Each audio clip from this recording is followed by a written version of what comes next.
Hi guys, Martin Curry from Belief Media. Welcome to podcast number 8 titled Manage Content. Domenico Bordil, my business partner, how are you? Great, thank you. Excellent. We're going to talk about some of the automated content features of Yabber, our digital marketing and social media platform. Just 6 modules. It's non-exhaustive. There are more, but these are the 6 that we have decided to talk about. First one is RBA emails and the RBA SMS. The number 2 is a newsletter program we've called Prometheus for the better part of 20 years for reasons I can't remember. A third is the article distribution program. That's articles submitted to your website. The fourth is managed social media as opposed to self-managed social media. The fifth is satellite websites. And the sixth is white label marketing material. That includes ebooks, videos, other types of promotional materials. What is managed content? Managed content is that content which is largely automated. It's a set and forget system, and will provide you with libraries of materials that you can then provide to your clients, all fully branded, of course. The system will take care of all of that. We'll come to describe how it all works. This podcast is recorded in 2 different sessions. You might notice a landscape change, most notably Domenico's dinky sitting behind him. That was only because of some microphone issues we had. So we'll morph now into the podcast we recorded yesterday. The first one we're going to talk about is the RBA email and the RBA SMS. And we'll talk about the differences between the two and so on. So I'll start. First of all, aggregators often provide an RBA email program. It's required best interest duty, customer first, all that sort of stuff requires that we provide RBA updates to our clients. It's important. What do you personally think of aggregator style RBA emails? Well, they're more geared towards the mortgage broker rather than to clients. So while the content's detailed and sufficient, it is really more about what's happening in the industry and doesn't go into how does this affect me. If I'm getting the email, well, how does this affect me? What's the end result going to be to my mortgage?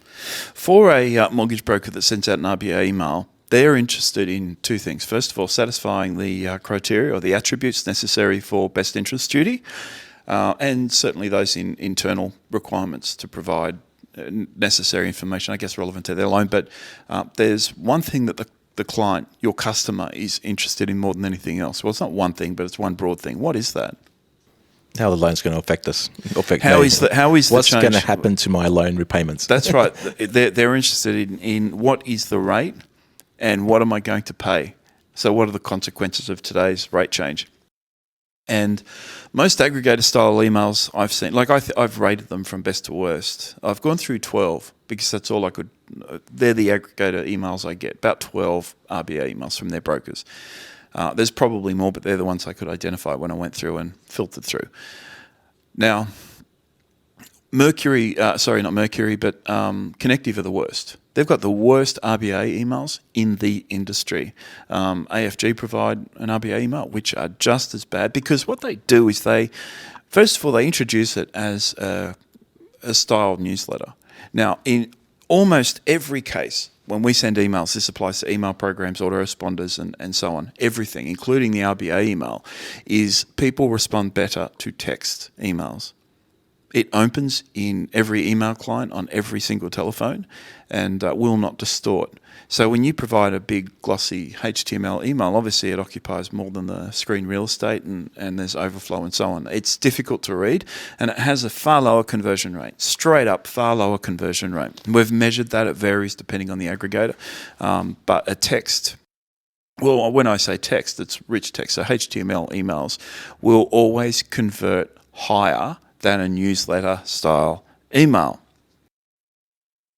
Aggregators talk about clearance rates, auction rates, unemployment stats, all those things that are provided in the governor's report and the RBA website. They generally try and cram as much as they possibly can into the email. And it detracts from your primary, customer-driven focus, customer-facing focus, and the business focus, which is a conversion, because it can be and should be a conversion-related email. So we provide about 3 paragraphs in our RBA email, and every single one of them calls for a conversion. If you would like to learn more, if you need to, if you want to have a discussion, if you want to have a chat, by all means, we'd like to talk to all of you. For those of you that we can't call straight away, please call us. Those sorts of things. We absolutely want to convert off an RBA email. Now, I've spoken to brokers many times in the past who have said, I don't like making rates known available to clients, because then they'll come back and there'll be a clawback. First of all, who gives a crap, right? It's best interest duty applies. If there's a clawback and you refinance them into something else anyhow, it's kind of like you're not being paid for the work necessarily, but you'll also have all the documents. It's a easier transition that applies. You're familiar with them. I'm getting off topic there. Potentially they can go to someone else too, so you're handling that scenario. And that it goes that on often applies, doesn't it? We've seen that actually apply, where one broker, and this is throughout, for 18 months nearly, for 20 months nearly, they were cut off any email list. So he used to use a date of subscription field as a filter, and he used to exclude those people from contact, and then only contact when he wanted something from them. That is not the way to do business, and certainly a best interest and a customer first obligation places all sorts of expectations upon you. The RBA email can be a really great email. Now, the email in and of itself, so an RBA email, contributes towards what we call a perception without awareness. So a perception without awareness, or PWA, and it is discussed in the mortgage manual, is a bias that's connected to the brain's reticular activator system that scans the surrounding environment. It's probably best you talk about this in a couple of minutes, by the way, because marketing is almost 99% psychology and then 1% science and code and technology to support that, right? So when we talk the brain's reticular activator system, that is something we just know to be true because of research and discussion papers that talk about this, and the psychology is very much proven. And that is that we have to be in front of someone in order for them to keep top of mind. That's kind of the layman's expression to explain what PWA is. Or even not top of mind, because PWA implies without awareness. So it's very subliminal in a sense. But what PWA does is it allows the brain's reticular activator system to scan the surrounding environment. And then when it's exposed to something, it filters for familiar, unusual, or problematic circumstances. And when the brain recognizes something, even on a deep subconscious level, it brings it to the fore. So it feeds our conscious brain with information. It's the best way to describe it. It's really easy. There's a video actually on the website, which I'll upload. It's not on the website. I'll upload it to YouTube today. And it's a discussion that Wayne Pearce had when I had a brokerage. I used to get 250 people in a room routinely. We used to have Wayne Pearce, who was the captain, or was the captain of Balmain Tigers for a number of years, New South Wales State of Origin team, the Australian team, and then he went through and coached, I think, all 3 of those, and now he operates Pearce Advantage. It's a team building and empowerment program. And he used to come in and talk about certain things, and one of those was perception without awareness. He went to buy a Toyota Yaris with his daughter and had never seen one before, and went through and did the test drive, and then driving home saw half a dozen. Right, and that happens all the time. We're all familiar with it. So until we're exposed to something, we don't know what we're missing out on. We don't see it. So and that applies everywhere in business, and certainly marketing and digital. And that is, if you're not educated on something, you won't ever recognize it. Right? So you won't be able to identify opportunities until you sort of open yourself up and broaden yourself up to the opportunities that are actually existing. And that's where, people say you have to read and educate constantly. And that's because it does sit in the back of your subconscious, and when those opportunities present itself, the reticular activator system feeds that information in your conscious brain and says, hey, that's an opportunity, let's do something with it. Anyway, that's a reticular activator system and how it works. So it creates a cognitive association. PWA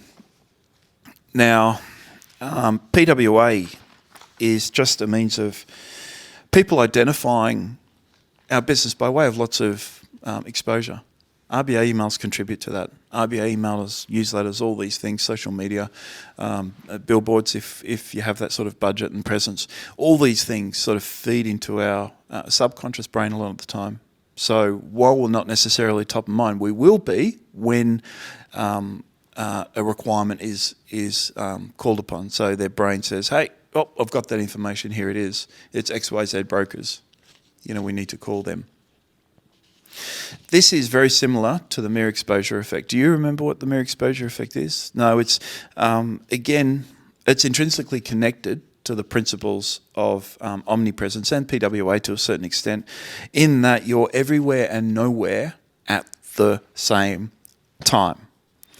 Okay, and that's what I was saying. An RBA email, some social media posts, maybe a phone call 3 months ago or 2 weeks ago, or how often you conduct your post-settlement programs and your follow-up and all those sorts of things. All these little touch points people have with your business contributes to the mere exposure effect. And that is you're constantly touching their lives, which sounds a little dirty, but you're constantly touching their lives. So when, again, a broker is required or someone says, I'm thinking of refinancing my home loan, I know a broker. I've dealt with him before. I think it was 86% of people don't remember the broker that wrote after 12 months, don't remember the name of the broker that wrote their loan.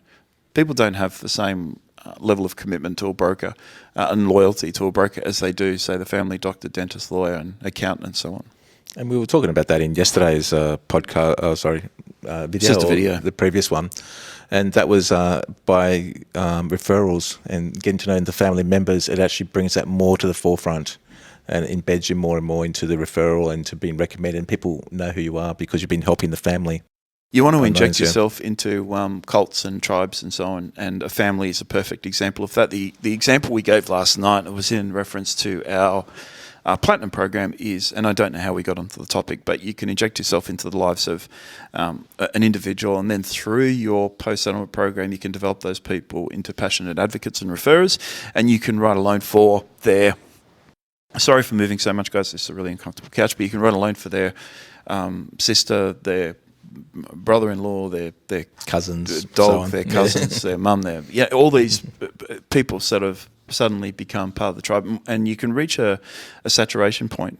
And a saturation point is when you do become the family broker. You're no longer a broker that the family might use every now and again. And I've seen cases relatively recently, a few years ago, where a broker ended up as a godfather to one of his clients' children because they became friends. Now, that professional distance always has to apply, and that's not necessarily a fantastic thing for a lot of people.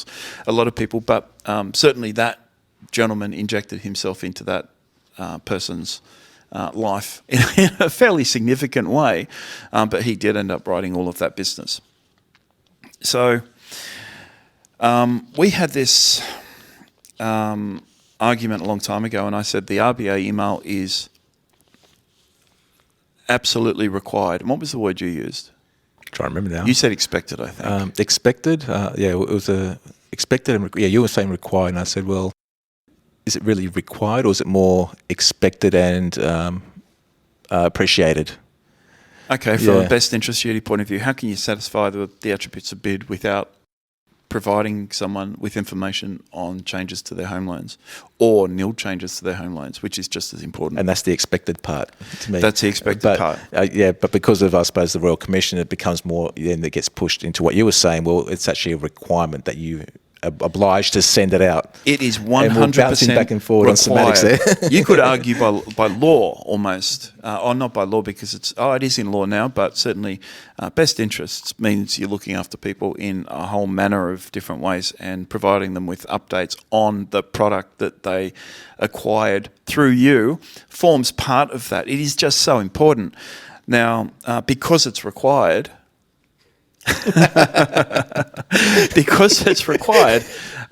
We've now got a call to action. We can send out 11 times per year in an email that someone will likely read. So it's 11 times to convert. And the number of people, when we take people on and we implement the RBA programs, RBA email program and SMS program in a number of cases straight away, all right, immediately, because it's so important, particularly for people that have never done it before. And if they are on a connective program, which is Shithouse and AFG and so on, we'll cease that and migrate them into our program, which we know converts a little bit higher. In fact, significantly higher, and that has to do with deliverability, because our emails actually get delivered to recipients because it's sending through Microsoft Office 365, your personal email account, which, again, satisfies a number of compliance-related requirements. It's archived, all that sort of stuff. We'll talk about platform integration in a moment.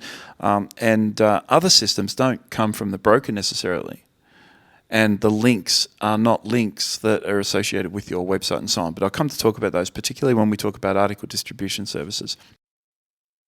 So, but then the links are important. If you structure the RBA email in a good way, in a proper way, someone clicking on a link can actually make you aware of a potential product or a change that they may need. So we can actually use the triggers, which we spoke about in one of our previous videos, to come as an alert to yourself that maybe you should be making contact with that person. So there's a lot we can do in there. There's an enormous amount of all the marketing assets we have available to us, an entire arsenal, a suite of tools. We can apply those to that email and get some really good results, absolutely. So just to clarify there, and I did say before, there are aggregators that stick a whole lot of irrelevant information, clearance, house price, unemployment, all that sort of stuff into the email. You can mitigate that. If people want to learn more, you can just link to the RBA statement, which again is required. As far as I'm concerned, I don't think you could argue in any court that it is required by law that you put a link to the RBA statement, but I feel that it is, because that way you're covering your basis. I provided you with that information. I told you what was happening. But at the end of the day, people want to know what is happening to their interest rate and the effect it has on their individual mortgage. Now, in most cases, you can't do that in a generic email. So you have the option of, obviously within the system, you can segregate emails based on product and all that sort of stuff. So you can notify people specifically. But if CommBank changed by 25 basis points and Westpac by 10 and NAB by 15, all these people have to be treated differently. And in those cases, you either fall back on, like we said, segregated emails, or you actually jump on the blower. Now, this is what we're leading into, and that's SMS email alert, SMS RBA alerts. And that's a great example where the SMS is used in a really powerful way. We talked about how we have to be careful with the SMSs.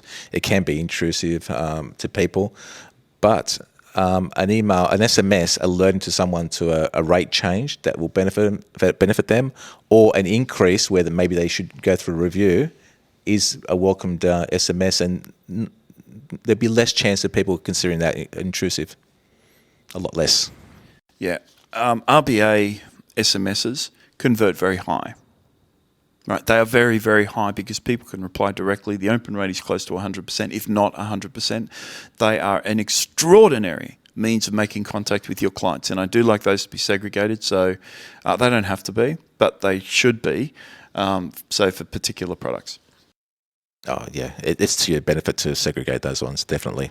And in each of those cases, certainly if people have been a client for longer than 22 months, for example, 20 months, maybe close to the clawback period, you really do want to try and escalate that contact point, right? Before that, I know people say they don't want to refinance their client within the first 2 years, but if you're doing what's best by your client, sometimes you have to, right? If they can get a better deal, now, the circumstances might have changed or something similar. If they can get a better deal now, you're obligated, professionally obligated. It's a vocational obligation to facilitate that. So, but certainly with the SMS, you might want to try and escalate it just a little bit, because we're always leaning towards, with our post-settlement and referral systems, that's EDGE, which is discussed in, I think, like podcast 18 or something, where we discuss the relationship programs and the broader gravity programs, right? Again, I do this all the time, and I just get lost. I forget what I was talking about. That's right. So let's just say in those cases, you do want to escalate those people. It's a purpose of the post-settlement programs is to escalate those people and try and get contact. We're actually making a heightened attempt to, can I call you? When's a good time to call you? The closed question in that respect, when can I call you, is better than can I call you? Just, no, when can I call you? Is Thursday 2 p.m. or Friday 5 p.m. best for you? That's an even better question because it forces them to pick. So now keeping in mind, just the last little thing here on preference by familiarity. Familiarity effect is important. Obviously, the email contributes to that in a significant way. But we should always be on the phone with our clients anyhow. We should always be in front of our clients anyhow. Again, discussed in a later podcast by way of Jupiter and Pluto and Saturn and so on. There are a whole bunch of programs there that are more persuasive in terms of having a significant impact upon those lives of your clients and escalating them through the referral funnel. So anyway, the RBA plays a big part. And this is where people start thinking, well, how do I have time to do all this? And as your business grows, this is where you have additional people come into your business and they could be making the phone call. It doesn't necessarily have to be yourself, even though that would be the best scenario. We're going to give some examples when we talk about the referral program, and I've made a note here. It is podcast 18. That's where it's scheduled. This is number 8, so it's only 10 from now. But we do talk about that. Then we give some amazing examples of businesses that have multiplied their volume by 12 to 15 times within the space of 12 to 15 months on the basis of implementing these calls, which are used to. We get all these beeps and we don't know if it's a system telling us that the hard drive's full. Hard drive's full. So how does the platform support RBA communications? With the RBA communications, it's an opt-in program where we create the RBA email and we send it out so you can opt into that, which means it's looked after every month for them. So it's pretty much opt-in and it's automated from there. Very simple and easy. That's the automatic function. There's obviously the manual function as well. It is a segregated panel. We segregate the RBA emails from your standard email marketing campaigns for compliance-related purposes. So it creates an archive of all the RBA communication that you've sent. And that applies both for emails and SMS. And we can automate both of those. We can automate the RBA emails and the RBA SMSs. And you may choose which groups, which contact groups and lists and so on that message is sent to. For SMS, that applies in a different way to email because there's an additional cost imposed by sending that text message. But it's an integrated system, so it's really easy to do. It is literally, to opt into that program, it is literally the click of a button and the RBA email program is taken care of. And that's fully included in the base subscription of the platform. Yeah, of course. It's fantastic. Now, so that's the RBA email and SMS program. Discussed in brief, it is discussed in more detail in the manual, and it's worth looking at. It's a small thing, but a big thing. The reason we were obligated to include it, obviously, is because it's been done so poorly in the industry, and it is an intrinsic and vital part of your. It's a vital touch point, a customer touch point in your digital marketing experience. So it has to be done. God knows if there was a digital marketing agency out there, and I really don't know how many are doing RBA emails and SMSs, but if there was a marketing agency out there that did not take care of that, I'd categorise that again as professional neglect and professional negligence. I couldn't imagine a scenario where it would be acceptable to not include that in a default program. But anyway, so we also have a newsletter program. Yeah, the newsletter. We include 4 newsletters per year, which we write up. It's one to make sure it's okay. It's 1 to 2 pages. The newsletter we go through, being a newsletter which goes out to all clients, which we create. So it is more generic in nature. It's more of an update on the industry and what's happening. And we send that out through the system. Again, like we spoke before about with the RBA, it is opt-in. It just doesn't automatically happen, and you can pick and choose which lists that automatically goes out to. I made a point in the manual, and I said our newsletter program is dead. Do you know what I mean by that? We were talking about it 5 minutes ago, amigo. Well, 5 minutes before we hit record. Yeah, well, the newsletters used to be very specific to companies. When you send out a newsletter, it really is talking about what your company's up to, what's been happening, and allowing your customers to know what's going on. So when you start looking at a newsletter which goes out generically to multiple businesses, multiple clients, the content really becomes minimal in what you can include or how useful that can become for a particular person. In the olden days, I was talking about a number of years ago, I was 18, 19 years old or something, and I was working at a flying school called Chieftain Flying School at Bankstown Airport as a flying instructor. And that's on the corner of Henry Lawson Drive, Milpara Road. It was there until recently, and you said quite recently it was knocked down. A hole in the ground now. Yeah, hole in the ground, which is, it was the best location on the airport, but the worst building. It just wasn't maintained. If you've ever seen the movie Never Tell Me Never featuring Janine Shepherd, that was shot in that building. Interestingly, we have a podcast that we recorded a number of years ago with Janine Shepherd, so we'll be playing that at some point. Anyway, so back in the day, we used to create a paper newsletter. It was one of the first things I did when I came into the business.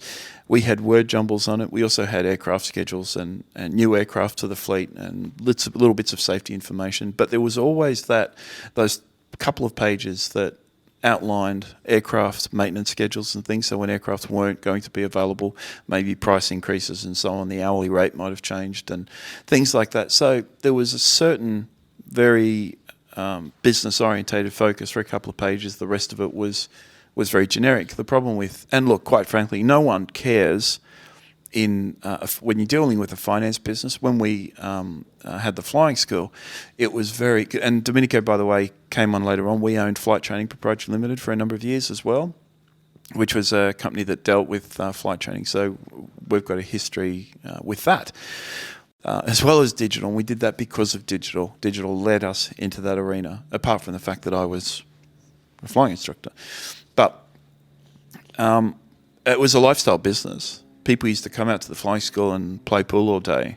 They used to sit on the couches and watch TV and pop in an old VHS cassette of Cloud Dancer and Google it. It became the social hangout, yeah. It became a social place. People don't do that with the local Aussie broker, do they? They don't go down and sort of sit in the lounge area and watch TV and have a beer. No, they don't. So it's a different kind of business. So the comparison is not fair. But in the mortgage environment, the finance environment, no one cares if your company got a new cat mascot and stuff. No one cares if you've upgraded your internal office and made everything pretty. You know, we have different mechanisms upon which to broadcast BS information that no one cares about. It's called Facebook, and Twitter. No one cares about that stuff, so put it on a platform that no one cares about. So it's different. So the newsletter program has to maintain relevance.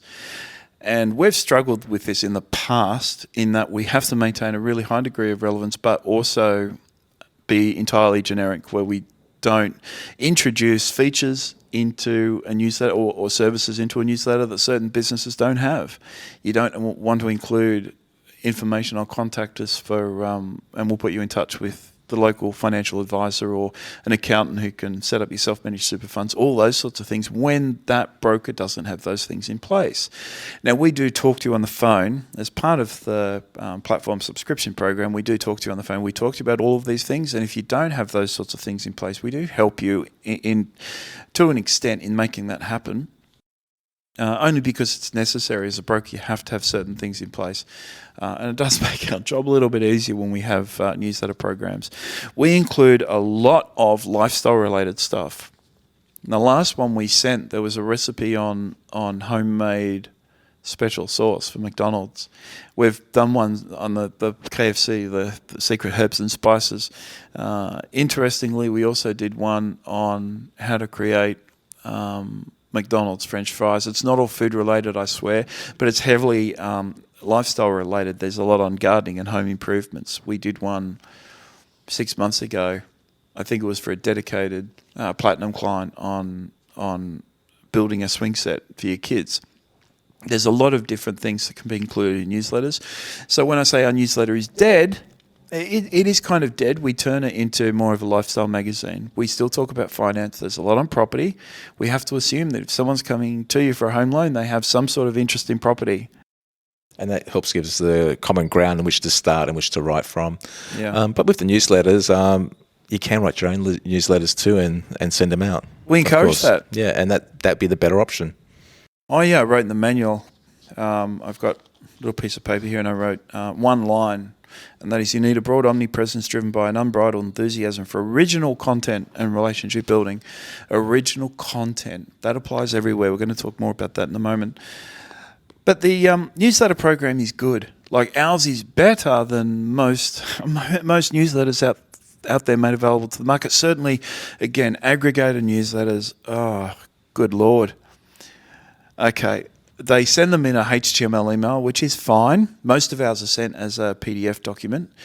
Occasionally, we might send them as a HTML email, or we can do both. In fact, if you look at the platform and you look at the screenshots we've got in the manual, you can select. So if you don't want to send people a PDF document, you've got the option of just sending them the HTML email, or you've got a short HTML email with the PDF, or you've got the long HTML email with the PDF. So you've got different options depending on how you want to contact your clients. And that's because every combination of experience will have a different effect on your clientele. Every broker is positioned differently. They've got a different type of clientele and audience, and we kind of have to provide at least moderate options there so a broker can alter that combination in order to elicit or drive the better results.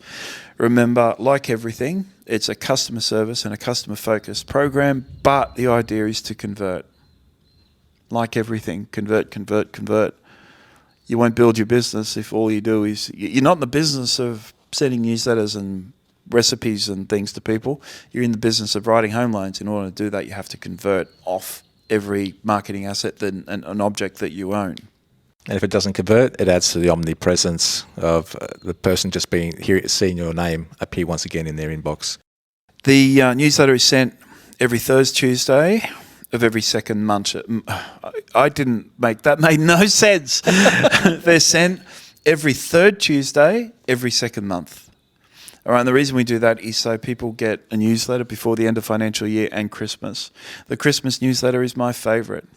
It really is, because you can put in recipes for, I take recipes like caramel slice and I turn into Christmas caramel slice.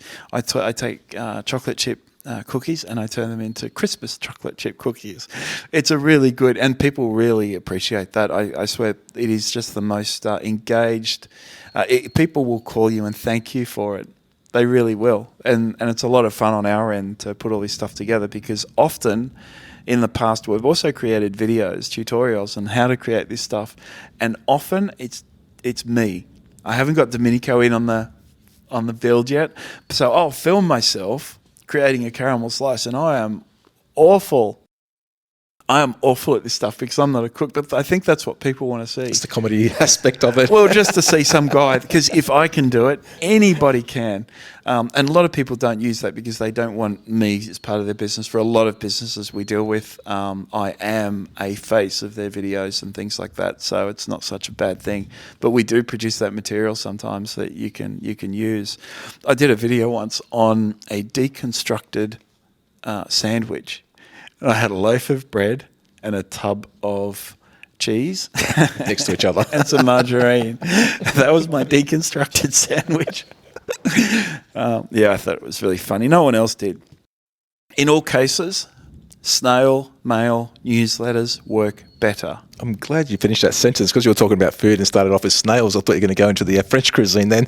No. No, mortgage brokers in France can take care of that for us. But snail mail newsletters will always, always, always perform better than standard newsletters. Because people just aren't expecting them anymore. Rather than put in, a lot of people do the mail merge and Word or Excel, whatever particular tool they use to write the name and addresses. I handwrite them, because if you send a handwritten letter to somebody, they'll open it. Yeah, they may not open something that looks like junk, but if you put, squeeze the newsletter into a handwritten, they'll always open it. And I always, if you've printed out the newsletter on glossy A4 or something, I will always put in a post-it note on top. Each one will take a few minutes, because I'll always write a personal note to the client, if I know them. Now, these days, I don't know any clients because they're not my clients, but we do manage that for a lot of our businesses as well. Certainly our platinum guys, we manage that program, and the newsletters are sent out via snail mail, and we'll always look at their records, and when we've last spoken to them, we'll always, always, always put in a yellow post-it note on top. The real estate industry is really good at that aspect of making handwritten letters look like they're handwritten and so on, yeah. That's right, and that's because they're all criminals. I shouldn't say that, because we're real estate agents, aren't we? I keep on forgetting that. We do have a property arm. So if you're interested in more information on the newsletter program, certainly check out our digital marketing finance guide, or visit our website, or give us a call, 1300 235 433. Absolutely essential. Obviously, it's included in the subscription cost. And by the way, we've seen newsletter programs attract a hefty fee. I know it's included in things like, is it ActivePipe and stuff now? And theirs, I don't like theirs at all. The problem with links, by the way, ActivePipe send HTML emails, and the problem with all of that is they put a link to an article. That article doesn't go to your website. It always goes to someone else's.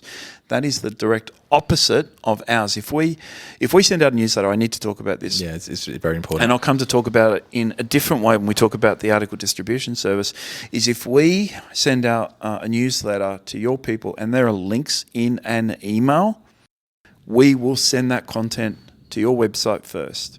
So the link will always link to your website. We never, ever, ever, ever send people to a third-party website when that information can be hosted locally on your website. The reason being is the website is the center of your marketing universe, and every single page on your website obviously is an organic entry point. Therefore, every single page on your website needs to provide some sort of conversion opportunity. Therefore, so look, we're sending people to a page when there's a conversion that applies to you and not someone else. And we've seen people being sent to other resources where they're provided with an opportunity or a conversion that has nothing to do with that business. Well, that third-party website has ads, and the ads are usually going to be relating to that finance aspect, and off they go somewhere else. So as a rule, as a 100% hardline rule, we will never, ever, except for the RBA or government-related websites, which can be trusted, but we'll never send people to another third-party asset. You used government and trust in the same sentence. Yeah, well, the RBA, the RBA archive and so on, it's acceptable to send people there. We may at times send them to banking websites and things, but we're also careful about that. Often we'll create the article first that talks about what the bank has introduced, and we'll send people to your website, which includes that article, and that article includes a link back to the bank, because we don't. If we can take advantage of a link click, we will.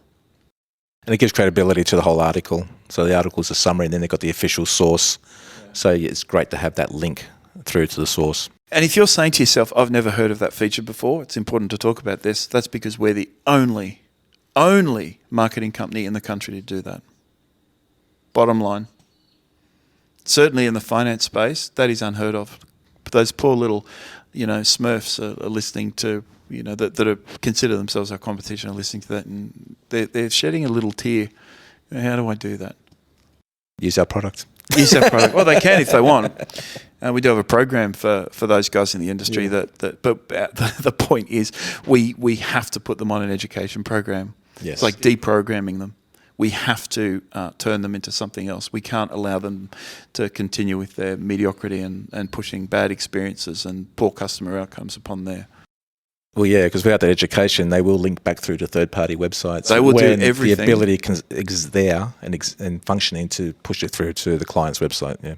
Unless we educate them in a very holistic sense, they'll continue to introduce worst practice into a business, so we avoid that. So article submission programs is next. Having finished up with newsletter, article submission programs. Now, there are 2 tiers of article submission program, isn't there? Yes. It's basic and advanced. All right. It does, the advanced article submission program does attract a fee because it's very high level and the number of articles submitted to your website is extensive. Whereas the basic program, I think, includes up to 8 articles a month, which is not many, but it's a complimentary service we're providing. So in fact, there's a competing service that provides 8 articles a month. What do they charge? Oh, that was up 80 or something? Up in the high 100s, close to $200, if not over. If not there was over. one that was actually over and it was only 4 or 5 in the month. Which is absurd, isn't it? And that was someone who's known in the industry, so that's probably why the fee was bumped up. There's a whole issues with article submission programs. There's a whole bunch of issues we have to discuss and talk about. Because first of all, do you really need it? It's useful. In what respect, though? In providing some content to your website, if done correctly with all the SEO practices implemented alongside it. Here's a question. But is that actually done? Here's a question. Why do people gravitate towards an article submission program? A 3-word answer. They want content. Need content. Well, that's good enough. Look, but it's because they don't write their own content. Right, so they don't provide their own content. They say content, so they say, okay, I'll go out and get an article submission service. They'll submit stuff to my website, and that'll take care of it. Or more often, too busy. Well, that is implied as well. It's hard. Content generation is hard, and that's why, just to go completely off topic for a second, that's why we advocate videos like this. Excuse me, I have to cut that out, won't I? I just coughed internally. It's that'd be a really good blooper if we had a blooper reel. It's I'm actually going to have to blur that out as well because my face. If people paused on that, they go, "What the hell happened there?" His eyes almost fell out his head. He's possessed by something. So dead set. I'm going to blur that. I'm going to have to. Which gives us back to the video. So people will say. We tell people all the time, create videos like this. Sit down on a couple of stinky couches in your office, stick a mobile phone up on a tripod, hold a couple of microphones, or even little lapel microphones. They cost $10 from Jaycar. Do Jaycar still exist? They do. Yes. Parramatta Road in Sydney, they've got them. They've got them for $12. Little lapel microphones with 6-meter extension cables, which is more than sufficient for something like this, right? And you've also got JB Hi-Fi selling for $20 or something. You might have to buy an extension cord for the cable, though. It's just so easy to do, to set up and just sit down with someone and talk. And depending on what phone you have, some phones are actually pretty good on picking up the sound and cancelling out a bit of noise there. I would never. Sound is always more important than the video content. You can have bad video content, but as soon as you've got poor sound, people will vacate your experience. So each video can be repurposed. You can stick it on YouTube. All of a sudden, you can stick it on Facebook. You can stick it on Vimeo. You can stick it on Wistia. You can repurpose it into your website. You can have transcripts created. You can have 2 or 3 paragraphs of content there where the video is the content, the surrounding text around that video. Again, your website, your page is more likely to be ingested by search engines by virtue of the fact you've got a video on your page, and B, that video is YouTube. Assuming you have the appropriate markup, if that's shared, the video becomes available on other networks. It's just video works.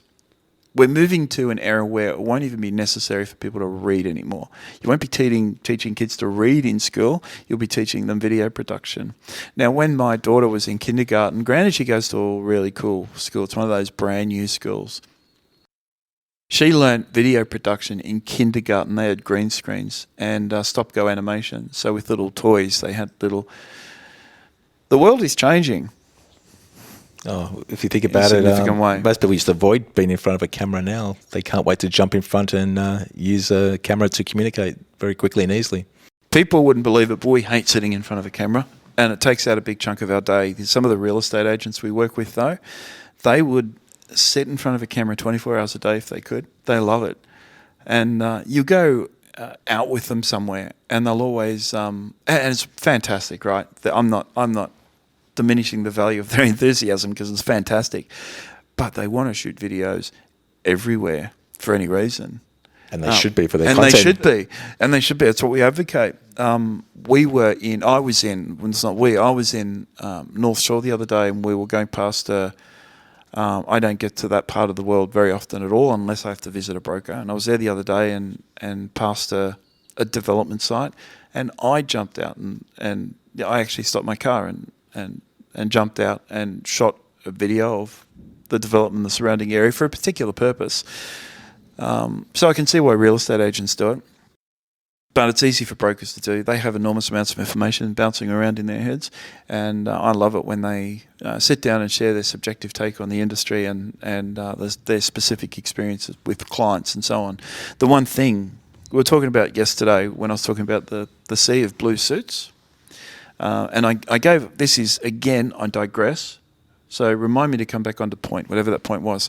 And I was sitting in a room of mortgage brokers. There was about 45 or 50, I think, and giving this presentation that went for quite some time. And one of the things I did, and I got really passionate with this group, I really was screaming at them. And I told them to look around. I said, look around. It's a sea of blue suits. You know, what sets you apart? Where's your positioning? Where's your differentiation? What can you say? If I was stuck in an elevator with you, what is your elevator pitch? How do you set yourself apart from the sea of A, mediocrity, but B, the blur? Because no one is able to pick one broker out from any other. And that's where a content generation makes you stand out, particularly video. Because all of a sudden it humanises you. And when you share that subjective experience, it gives you a unique take. This one broker, he took it literally. Who I ended up, he took it very literally. Such a nice guy, like the nicest guy in the world. And he said he looked around that room at all the blue suits, and he realised that he was actually wearing the same tie as someone as well. I didn't mention that last night. Everyone was wearing the blue suit, white shirt, and a tie. So the tie was there to showcase their personality, he said. So he said what he started doing was wearing a bow tie and occasionally suspenders because that was just his positioning. He had to create himself. If we're to believe Paris Hilton, for 20 odd years of her life, she was pretending to be a bubblehead. Did you watch her interview with something or other a few months ago? No, she came out and it's like she had lessons in being a lady or something. She was just more articulate. She sounded more business-minded, and obviously someone that's built, a business that's worth hundreds of millions of dollars, billions of dollars even, is capable in some way, assuming she's not just the face of the business where you've got an actual business team managing those assets, but she potentially fooled the world into thinking she was something she was not, and I don't know what to make of that, and I really don't care. I actually don't give a crap. The fact that the name Paris Hilton popped into my head irritates me a little. But this guy positioned himself in that way, and he started making a lot of videos. So if you see a mortgage broker pop up and he's wearing a funny little bow tie and suspenders, that is because of that single presentation I gave a little while ago. I was going to say, people probably think he's an entertainer, and then it's like, no, I'm a mortgage broker. Well, he said he hates it. He said he hates bow ties, but he had to do it because he realised that he was part of something a little bit bizarre, and he had to set himself apart. And positioning is one of the most important things you can do in your business. Because if you're not positioning, if you're not differentiating, then you are the same as everyone else, because there's no clear way of telling you apart from anyone else. It's just so important. We talk about positioning in a little bit of detail in the manual. We give specific examples. We talk about, I think the example we gave, I really couldn't be sure because I don't remember what I wrote. It was a long time ago. But I think the example we gave was with relation to Dove positioning as 1 quarter moisturising cream. So that was an Ogilvy campaign. Ogilvy took it over. I think I'd have to look over that, but I don't remember the specifics. But 1/4 moisturising cream, so all of a sudden it was a moisturising bar. It wasn't soap. So even if there was a standard or generic soap off the shelf that had a 1/4 moisturising cream, they can't compete with Dove now. Dove owns that. And Dove has changed its business model in a number of different ways. They've changed everything, but their positioning has kind of stayed still in time. Anyway. So you can rebrand and do all those sorts of things. You can even reposition, but the Dove effect means that you will always be identified in a particular manner, and Dove has clearly done that. So what was I talking about when I said make sure I come back to point? One level back up videos, and back up before that we're talking about the article submission. The article submission program, and I don't know how we evolved onto video and positioning and so on, but. Look, articles by their very... Oh, that's what I was saying.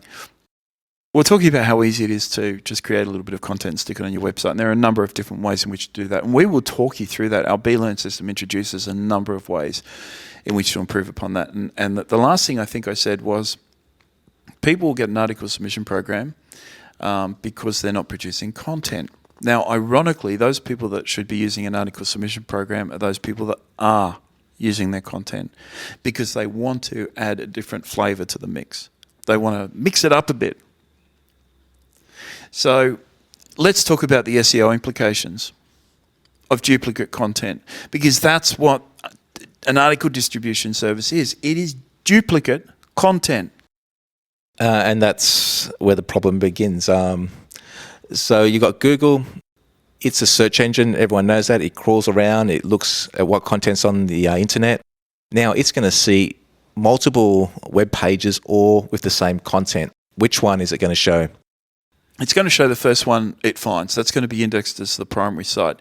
Now, okay, that can be mitigated by way of what's called a canonical URL. All right. Each article we submit, we'll come back and talk about this in more details, but I've noticed there are a couple of article distribution services that say, oh, we put in a canonical URL there, so it always points back to the source.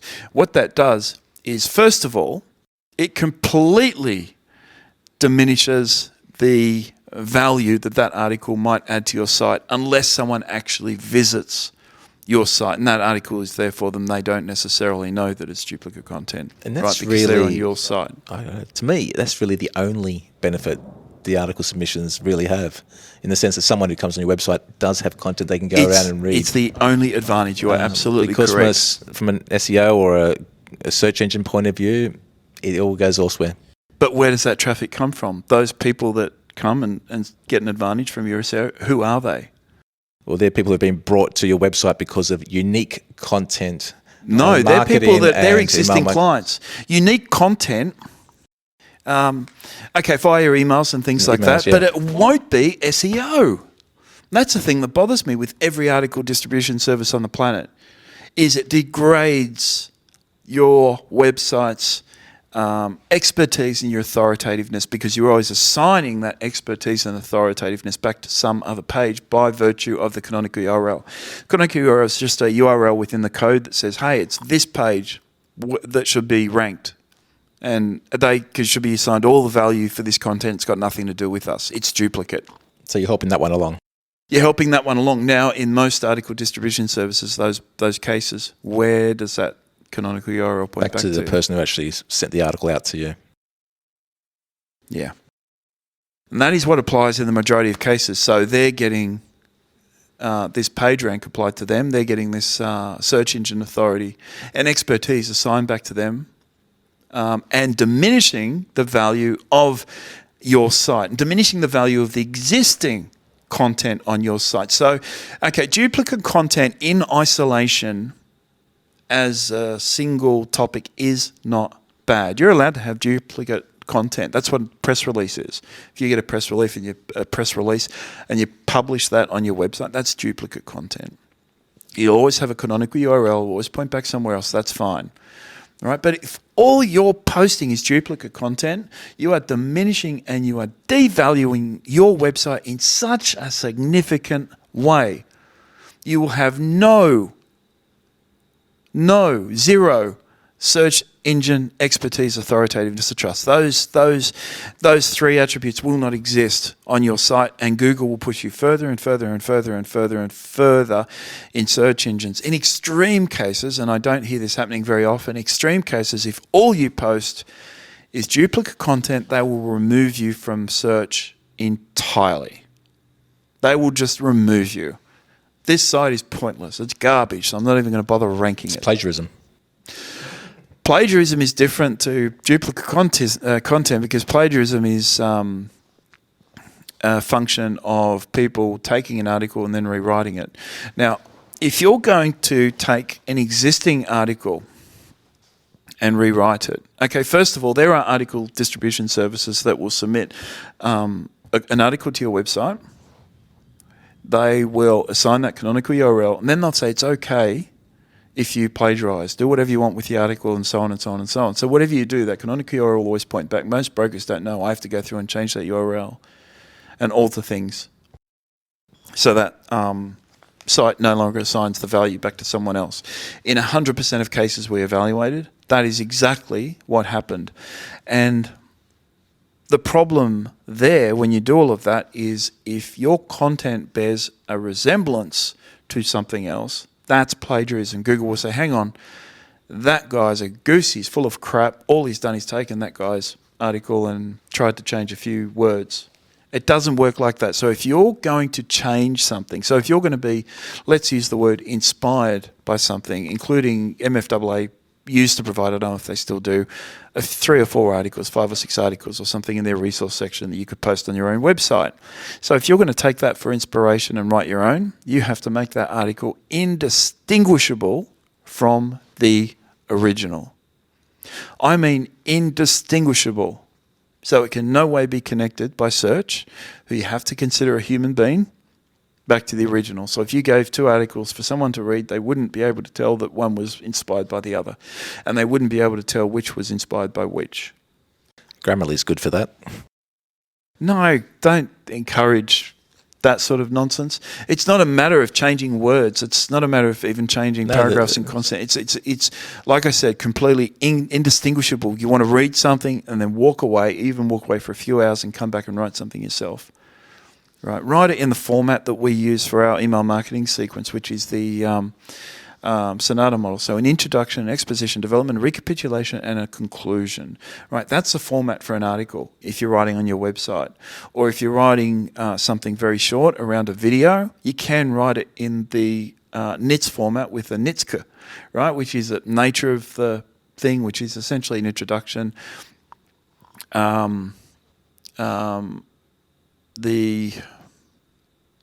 Well, in fact, let me think about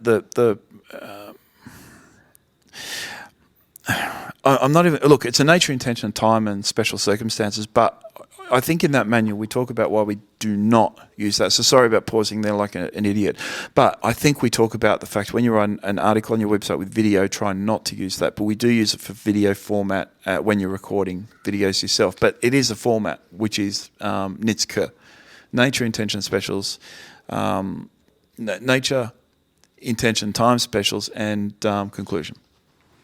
I think I got them all in there. I always get them in the wrong order when I say that. Or you can build upon it. If you're going to write an article, you can build upon it using the Sonata model, right? And then when you introduce each point, you can introduce something similar to the 4-deck model, which is kind of like a decision model, but it lends itself to, in finance-related articles where you're obligated to provide pros and cons, you have to provide pros and cons, right? It's a requirement. Unfortunately, all these things are dictated by law, so the nature of broker articles are very different to anybody else's. So you can go into the facts, the options, the risks, the decision, and how a client might make that decision, which is execute, and then how you would communicate or action that particular choice. So they're just acronyms. In the end, you're just writing Sonata, so a basic 5-paragraph post or a 3-paragraph post. I digress, right? I really do. I apologize. So the article distribution service, it does nothing but derank you, in essence. If all you're posting to your website is articles that are sourced from an article distribution service, it is having a long-lasting, irreversible, significant, and damaging impact upon your website. How many articles should you have that are non-original? I say maybe 5%. Because if that's shrouded by originality, then it won't detract at all. It won't detract. Yeah. Well, at least there's no evidence that it does. We probably need, with the new system that we've introduced, we probably need to reevaluate every couple of months and make sure that it's not having a negative impact. So why would we provide an advanced version of the article submission where people pay for it? To provide diversity in the content that makes its way onto your website. That's all. And to make sure it's quality. So if you post 30 posts, all of which have a little video, a 5-minute video you've taken on your mobile phone, or integrating a little, you can put in an Instagram container, you can put in a tweet where you've made a video. There are a whole bunch of different ways, or YouTube, which our platform supports by default, is you can place all these different containers within your website and have video render very easily and very quickly. You can write an article. In fact, because it's so easy, you can do so on your phone. They're not great, but they rank okay. They engage your audience, they listen to you, they get a lot of views. However, you might want some high-end economical kind of analytics and detailed reporting and such, and that's where your advanced articles find their place. Now, the guy who's writing our articles, he hates me saying, don't use the article distribution service. So if you never want to be found online, so if you're delusional and you don't have any interest in building your business, and you don't care much for life itself, by all means use our advanced article distribution service. What a way to devalue a product which we have, which is actually fantastic. Here's the other thing, all the links. Now, we had to go to Google to confirm the way that this operated, by the way, because this is significant. The links within articles. So if someone submits an article to your website, and there are 3 links there to different resources, but some of them supply material that should be on your website but is not, or relate to another article that has already been posted to your website. How does that link work? And in our system, we record what articles. We don't send an article until the linked articles are on your website. So they're kind of done in a funny order, in that before it's sent, it says, okay, do we have those articles? If not, we schedule those articles first and then come back to this other one, which will be evaluated in sequence. So we create a linking system within your site based on an article distribution service, which is really good. Unfortunately, at the moment, we can only link to articles that we've submitted. So if you've got another article on your site that better describes or better articulates the nature of the link or the context, you'll have to change that link yourself. But we do use no follow tags on those, so there's no rank applied to the link, which is a big thing in SEO, and that's links and backlinks. And even on a single page, it's assigning value to an individual page. Links at the top more important, down the bottom less important, and so on. But we do just eliminate the rank being applied by way of no follow. Now, just another couple of quick things. Images are all royalty-free, open source. Obviously, we would never source from a location we're not meant to, and that is submitted directly to your site. So that image is on your website and then scaled appropriately. We have an image scaling tool, which is part of our SEO suite. So when we submit to your website, doesn't matter how wide or narrow your post container is, the image will be perfectly aligned based on a single value that you have defined on your website via our website tools. That is also important. And here's the big thing, right? We apply SEO tags. read our SEO manual, an introduction to finance search engine optimization, I think it's called. It might be renamed. I think we're going to rename it an introduction to search engine optimization for mortgage brokers. Isn't that what we decided to change it to? So that's probably what will make its way onto our website and into your inbox and everything else. There's a section there on, remind me what we were talking about first? Newsletters and the SEO aspect. There's a section in section 4, details object graph tags, which defines the way your website or your page object as a whole and all the components of that page is represented in social media and in search and in other locations. They are important, even down to the title tag. In most cases, the title tag assigned to your page, for example, is usually inherited from the post tag. So if your post is 300 characters, all of a sudden your title becomes 300 characters. When in reality, there are at least 3 different titles that should be applied to a page. That is the page title, the post title, and the object graph Twitter title, which is different to it's for the object graph title. So that's 4 titles that are applied to a page, and most people will only ever use one. But in order to rank appropriately in search engines, you need to differentiate between those titles and create them or craft them in such a way that they are best suited to the platform where your material will be shared. I hope that makes sense. Read the search engine optimization guide, but our article distribution service does not just submit the article, it submits the SEO data necessary for that page to be properly represented in social media. Won't do a great deal for you in search,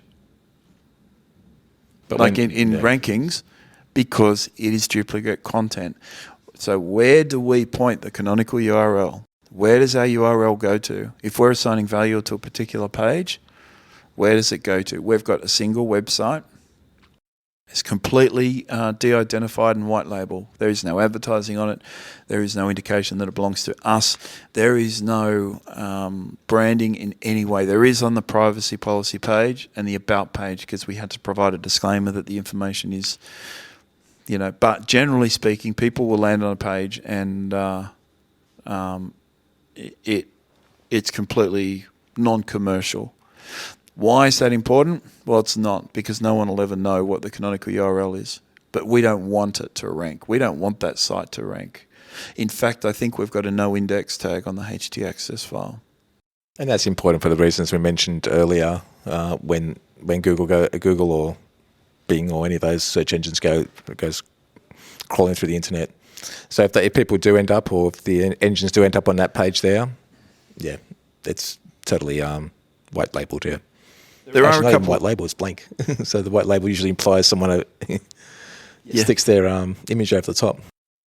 There are a couple of just tiny little things to discuss with the article distribution program. I guess they're kind of housekeeping items. The first one is we mentioned before that any duplicate content is not just full articles. It is also a subset of content.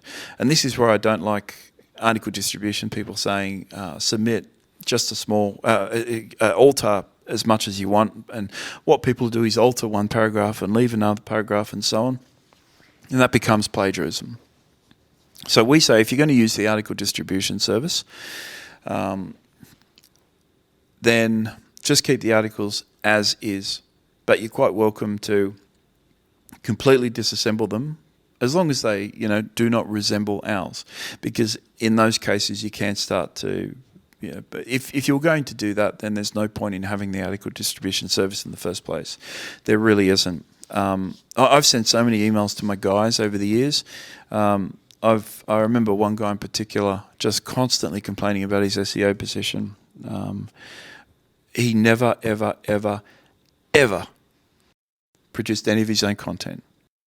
Unless you engage in a content creation strategy, your website authority doesn't exist. Expertise, authoritativeness, and trust. 3 attributes that Google looks for in every page. Part of our Magic Lantern model. The only way to achieve that is by doing it yourself. Okay. The other thing is, with relation to that, is if you have a quote from an RBA statement or from somebody else's website, that is duplicate content. That's really important and is largely ignored. It's ignored actually by every single article distribution service I looked at. This is finance related or otherwise. If you're going to include a quote from the RBA, and it's a substantial block of text, that is duplicate content. You can be penalised even further for it. Right, this is on any page on your website, not just which is submitted via the article distribution service. So we use site tags and quote tags and all sorts of things to attribute that. Again, it cites the specific page and so on. And that's within a tag. So it's saying, hey, this quote is from that page.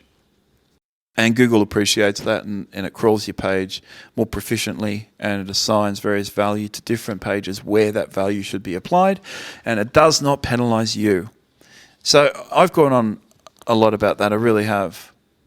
But it's such a big topic because people flock towards it. Interestingly, the girl that is most recent, the last girl we took on our growth program, the very last person, Odessa, they invested in an article distribution service, a couple of $100 a month, which if you think about it is more than or comparable with what we charge. We'll come to talk about pricing right at the end of this podcast. And she said it had no value on their website at all. They didn't see a difference at all. So if you're looking to put articles on your website via a distribution service because you're not getting your website traffic, article distribution and generic content is not the way of getting more traffic to your website. It will not work. It has the opposite effect. I wish the industry would cotton onto this. It's one of the big roadblocks in the industry. Again, duplicate content in isolation is not bad, but if it's all you do, you're in for a whole lot of hurt. When you go through and on the platform, the digital marketing and social media platform, when you go through and define what categories of articles you would like to have submitted to your site, there's about 35 different categories, everything from auto finance, business finance, lifestyle, cooking, all the way through all the different home loan types. You can select each of those and then you apply a category. So you select the category that is on your website, where you want it sent, and whether it's draft or published. We always recommend people send it as a draft so they can then go through and evaluate the articles themselves and see if it's consistent with the positioning of their business, the kind of content they want to share. Wow, I'm glad I got through that. Yeah, well, we were expecting it to be pretty significant, that topic, especially with how unrepresented or how its true representation is really not understood properly by people using the service. That's a really good word to describe that the true nature of article submission programs is underrepresented in the industry. In fact, it's almost ignored, isn't it? And I hate seeing article submission people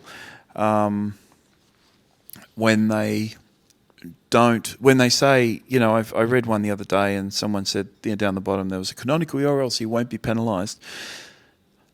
Don't pretend that the article submission program is going to improve upon that website organic authority because it has the entirely opposite effect. But don't pretend that it's something that it's not. So you're right, a lot of it's underrepresented, but certainly a big part of the whole problem is people don't understand it. Again, we've been doing it for since 1997, 24 years. We were around back in the day when keywords used to be a thing, and you penalise for having keywords now. Just having the tag there, instead of ignoring that tag, they will penalise you for it.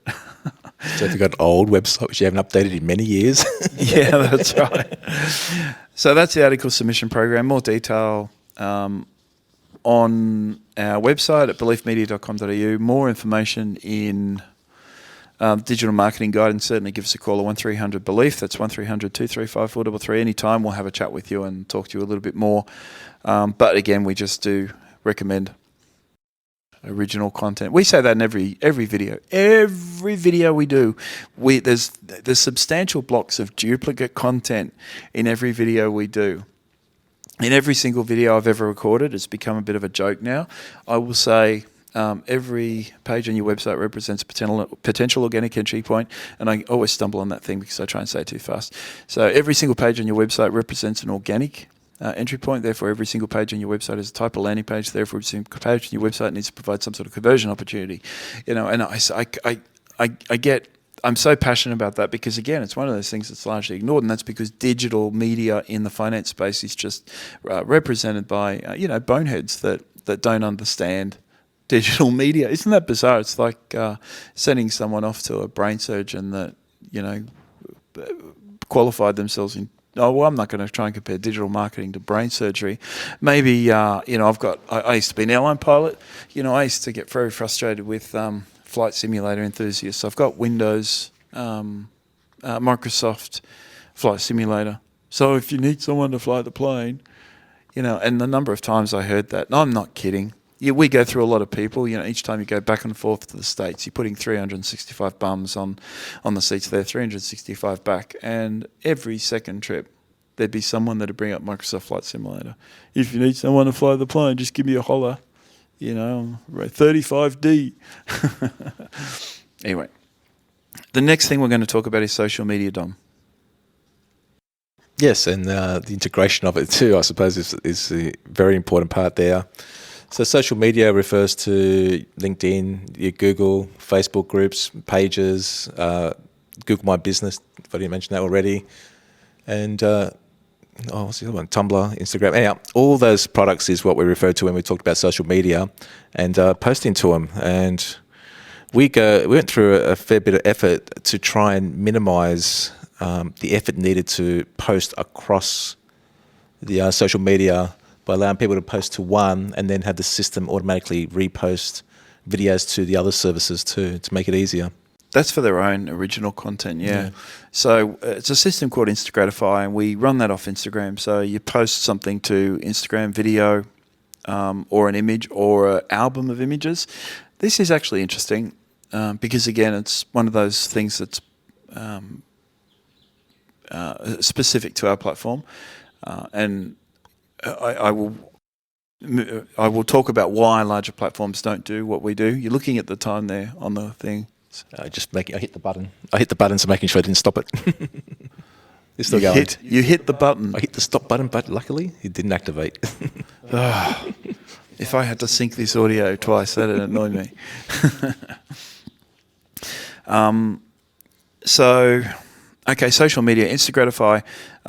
So it's a hashtag-based service. You can send to anyone or any number or whatever social media pages on the basis of specific hashtags you have registered in the platform. So Belief Media, for example, sends to most of our Belief Media pages, Facebook pages, about 2 or 3 Facebook pages, in fact. I think it sends to Twitter. I don't remember now. It sends to... You know what? I couldn't tell you, Tumblr or something. It sends to Pinterest. It's not Pinterest, to Flickr and all sorts of stuff. If I add the tag BM, right, it sends to all those same networks, including LinkedIn. Right, the tags are removed once the post is sent, so you don't have all these tags in LinkedIn messages and things like that are just going to mess things up, unless you want them there. It is... I don't want to go into the nuances of how the system works, but there are ways of keeping the tags in there. It's basically adding a space to your message. So where you have your tags, instead of having a full stop space, dot space, because a space dot space is what separates. That's a break point.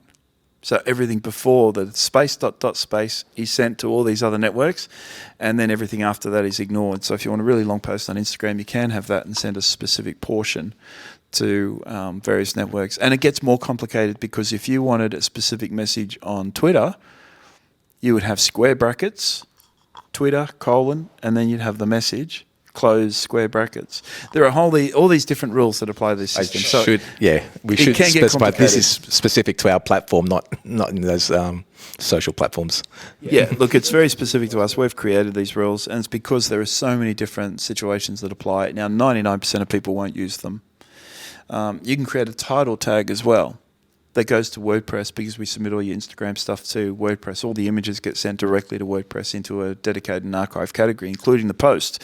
So if you want a specific title for that website article, you just put title in square brackets. There are a whole bunch of different rules that apply.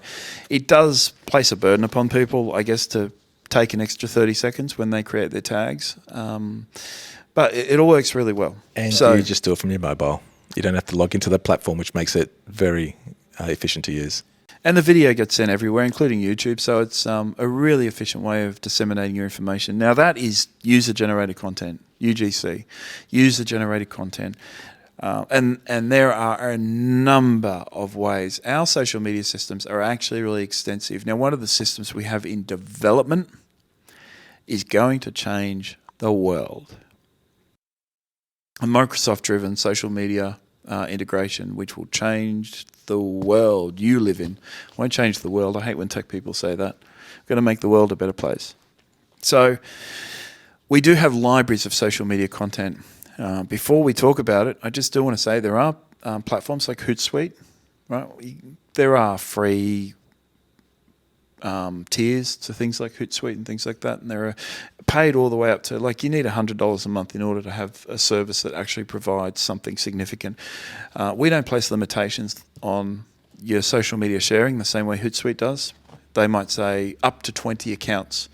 We say have as many accounts as you want. You can set 3,000 Facebook pages if you want. And the reason for that is because we need to support aggregation groups and franchises and so on. So you can post a single message and have it shared across all different franchise groups. In fact, even further to that, you can customize the messages to to franchise groups by way of specific tags. %, and then company name, % will turn into a company name. There are all these things that apply within this integrated Instagram system, none of which we are going to describe because they will confuse the absolute shit out of you. And you'll think it's confusing. The reality is you connect it and you post something, you use a single tag or two tags, and it's going to go wherever you want it to go. We use a lot of people. I use the tag personal, and it will just go to my personal Twitter account. That's all, the only place it sends to. I use Oz History, and it goes to our Australian history page and our Facebook group, our Facebook page, our Twitter account, I think, and like a Tumblr page or something. There are different tags I use for different purposes. I'm sorry, my voice is breaking. So we don't place limitations on your social media sharing. We govern it by what's called fair use. We don't want you managing your cousin's smash repair joint. And, it's okay if your wife has a business at home and you connect her account up and she shares stuff as well. Fine, fill your boots, She's part of your introducer network, and we want her to share your content as well. There are occasions where we absolutely encourage different people, but we don't want you sharing it to people where it shouldn't be used. They're not platform access. They're not platform users. They're not signatories to our privacy policy and so on. So we have to place a rule upon that. And then the fair use is just really in regards to abuse and the type of content you're sharing, anything that is violent and so on. We don't want you posting political stuff either, because Facebook will remove it and it bounces back on us. Our application will be punished based on your actions. So don't post anti-Donald Trump stuff. I've seen enough of that in the last 4 years. So, and on top of that, if you wanted someone to manage your social media, so despite the fact you've got your own presence on Hootsuite or anything like that, which is costing you a couple $100 a month or $100 a month or some other system, if you wanted someone to manage your social media, you would pay them, we've seen this, for up to $240 a month. For how many posts? Do you remember? I was saying 4 or 5. No, 15. I think it was 15. 15 posts, and we looked at that and thought, you're kidding. 15 posts for $240 Couldn't believe what I was seeing. Our system has libraries of content. The 3 finance categories that we are applying is finance humour, the lighter side of finance, and finance history. I love finance history. It's my favourite. The finance history in this company is fascinating. Dates back to the rum currency, when people used rum in this country before we introduced coins from Spain and drilled a hole through them, which gave us 2 coins: the component that was drilled out and the outside. And it's just a fascinating history. So the fascinating of money and currency, the depression, all those sorts of things. And for what it's worth, a lot of that stuff is becoming more relevant today, despite the digital evolution. So we provide those 3 finance categories. There are obviously property categories as well. There are random categories, and there is going to be no end to the number of categories we include. There's one on Marilyn Monroe. Did you see that when you were looking through the system? Didn't see that one, but there's tens of thousands.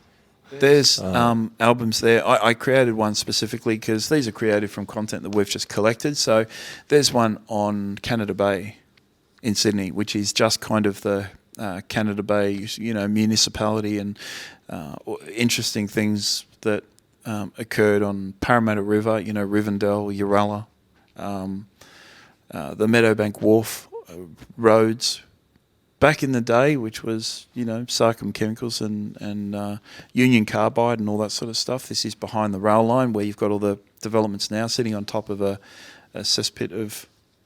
It's just interesting. So that particular category was one I took an interest in because I was interested in it. But I think at the moment there's about 40 categories, and there's going to be, at the moment we're doing about 100 a day, 200 a day at the moment. So by the time the platform is made available to clients, there'll be around 10,000 images there by way of pre-packaged images. So pre-packaged, ready to submit in one click. You select you click on a link, you select the time interval between posts. Off it goes. Off it goes. It's really, really easy to do, or you can send them individually, can't you? Yes. You built that system. Now, on top of that, do you remember doing the quote system? Oh, yeah. There was 2 sections. There was general quotes and then the finance quotes. Oh, but there's multiple categories there, but that was in the hundreds of thousands. Yeah, hundreds of thousands. It was millions, actually. This is part of what we talk about next when we terminate the podcast, actually, on the topic of satellite websites. And the two are kind of interconnected. It's kind of why I introduced satellite websites into this podcast. We talked about it and said, yeah, let's talk about it for 15 minutes, 10 minutes. And it adds thousands of dollars worth of value. Now, the quotes section, there are primary quotes and we call them secondary quotes. So all up, there's a collection of about 75,000 quotes. This is historic quotes, Einstein, you name it, they're in there. And then there's a secondary set, which is a subset, and there's about 25,000 quotes. Now, when you submit those, they actually get sent to a section which allows you to upload a background image, or you can select from a default library. So when you send them, they're sent as a image quote, branded with your company name and details and all that sort of stuff that's just automatically applied when you hit the submit button, which is the case with many of these libraries. The finance library in particular is managed in that way. A lot of them are just generic images. They're not branded in any way, but certainly that stuff which is specific to your business is branded as your business logo, company name down the bottom with phone number. That's all really important in case it is shared. We want people, remember perception without awareness, we want people to see your company name, to see your phone number, and so on. We probably should take a bit of a step back. Why are we talking about all these quotes being submitted to the website, all these images? There's no good reason for it. We brushed over it, but yeah, there may... Well, we can say there's no good reason for it. It does keep the account active. Like the sites you're posting to, at least there's activity on there. So you put your own content, you intermix it with these contents. It gives a bit of variety and gives it a bit of interest. In the olden days, part of our growth program, we'd give people a pack of what we call image quotes, which we'd put 75,000 images into a zip file and stick it online for them to download. Right? We don't do that anymore.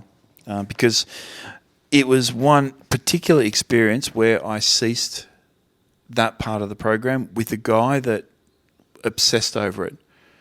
He obsessed over this silly satellite website we provide, which is something I'll talk about next. And I kind of got cranky at him and I said, mate, forget about this satellite website program. It's there for your digital enjoyment. It's there to improve upon your digital footprint. It's going to add so little value to your business initially. At the moment, let's look at lead generation and content strategy and do what needs to be done. And it was after that one individual, I pulled that program from the shelf and said, no, it's, and by the way, we used to give people that 75,000 pack of branded quotes. That's worth, like if you went out to the open market, you'd pay $3,500 for that. Like that's a crazy amount of money to pay, but that's what people are charging. We'd also give them the database, which was tailored towards them. We'd give them a JSON file, all sorts of stuff. And, as we'll discuss shortly, the quotes website. So they'd go out and they'd have a quotes website that was turnkey. So worth a couple of grand, worth a few grand. And all it was designed to do was to, it was not used as what we call a PBN, because this impacts upon search engine optimization. In fact, there was no reference to your website on these satellite websites, no reference at all. So they're free websites we provide you for no good reason, but we don't want you to put your links on there because it can be confused as a PBM. We're using it as a social funnel. We want to suck people through into social channels, and social itself becomes a funnel where you suck people through into your primary channel. People begin to know you. We've got Facebook pages with 100,000 people. There's one with 700,000 people. And most of them are related. In fact, you can achieve those same results with the images we have in the image library. You can just schedule them to your heart's content, and they will generate social audiences for you. What you do with those social audiences is entirely up to you. We give you guidance in BLearn, but the intent is you suck these people through and develop them into something else. People will begin to know you. You can start to inject a little bit of content that errs towards your primary business every now and again. We talk about it later. It's not really important now. But certainly the social media stuff, and the quotes is irrelevant. Like it's just a tool. It's just, we want you to have some digital fun. We want you to have some websites. So we give you these tools to build. You can create a quotes website. We've got two quotes websites. One's got a very low follower count and one's got a very high follower count. One's got like 30 people following it. One's got about 30,000 people following it. It's exactly the same content. So there's no rhyme or reason to how these things, get traction on Facebook. So there's also like the cinematic quotes we did, quotes, goofs, and trivia. And the reason being is if something happens in the world, we want people to search for those keywords. You can search the word finance or mortgage, and a whole bunch of quotes to mortgage and finance come up in various TVs and movies. Click a button, create an image, share it. It's funny. If there's something happening in the world that is particularly relevant, the other day there was a scare that Betty White had died, who's like 185 years old, right? She's very old. She's about 100, I think. I think she celebrated her 99th birthday a couple of weeks ago, in fact. And I had a guy call me and said he wants to do Betty White Day. It's bizarre. But this Betty White content we got off that cinematic quote collection. We created them into images. The backgrounds were all of Betty White. And he would have picked up 5,000 followers in a day because this stuff was just shared out of control. One of the most... you keep on looking at the time. We must be going over time. Just making sure it's still working. So social media can be used in any number of ways. Don't flock towards a service that charges $230, $240, whatever, for 15 quotes. That's a lot of horse shit. Come to us where you get a whole bunch of social media tools, but you also get libraries. So you can post 3,000 images in a month if you want to. We don't want you posting 3,000. That's just silly. But where you can post as much as you want, and there's a broad variety of content, enormous amounts of history and Australian history.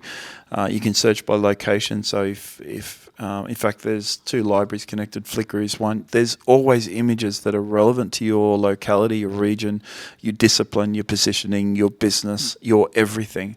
Social can be really, really exciting. Unfortunately, most people make it really, really boring. That's just the way it works in finance, because no one gives a crap. If they're on a fixed product with Combank, they don't want to see, all these interest rates pop up that are dropping. And, it's a double-edged sword, social media. It can have a really positive effect and it can have a really negative effect. And we give you the tools necessary to have an amazing experience and a joyous experience. It's not hard work. We're going to show you how to use it to really bolster and improve upon your audiences. That brings us on to just skipping over social media, because we've got a podcast, 0015, so number 15, which is on social media, where we talk about these systems in more detail and the broad systems. We're going a lot into Google My Business and all these services on the periphery, how Wistia is managed, and YouTube and Vimeo and all those things, how they connect into the platform and so on, because it's big. It's a big topic, but we needed to introduce that because we do have that managed component. This is called managed content. One-click management of social media libraries. Click a button, we'll create hundreds of posts for you. Or maybe not hundreds in some cases. And you can also subscribe there. There's a one-click opt-in to news, finance news, and finance property news. So you can subscribe in different ways there, and you click on those buttons, it will subscribe you to that program. So if we post something on our end, it doesn't happen very often, it has to be significant. If we post something on our end, that also goes to your social media channel.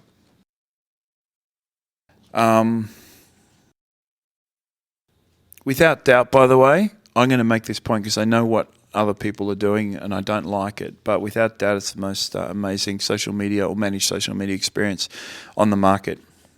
Without question, it is infinitely more powerful and it gives you more scope to improve upon your digital and social media footprint.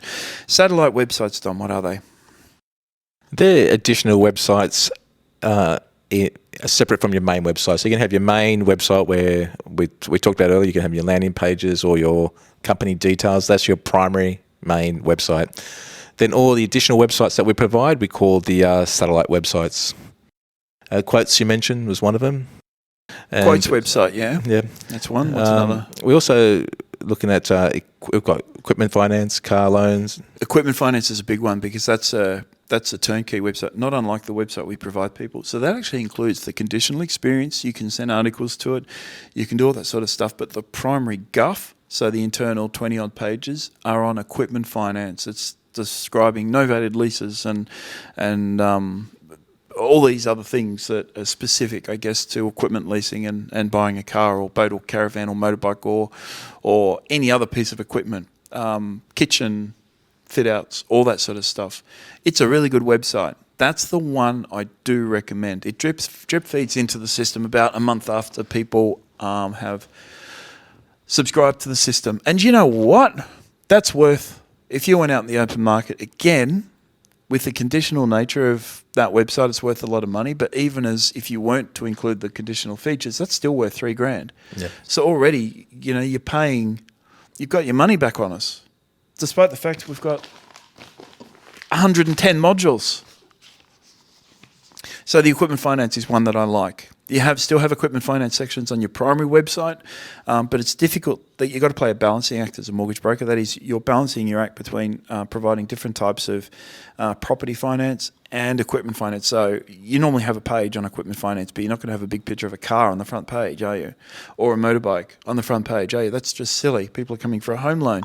Whereas on the on the equipment finance website, you can have a picture of a CX-9, always converts well.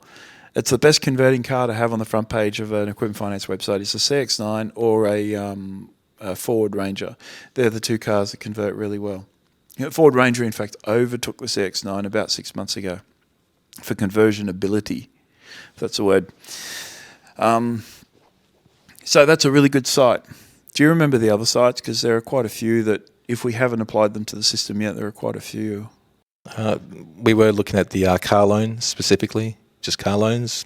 That's the one we just talked about. That was equipment finance. Was there? Oh, we were going to do just pure car loans. Yeah, we're going to do just one single landing page entry thing because someone wanted it, and we thought, we were talking about whether we should make that available just as.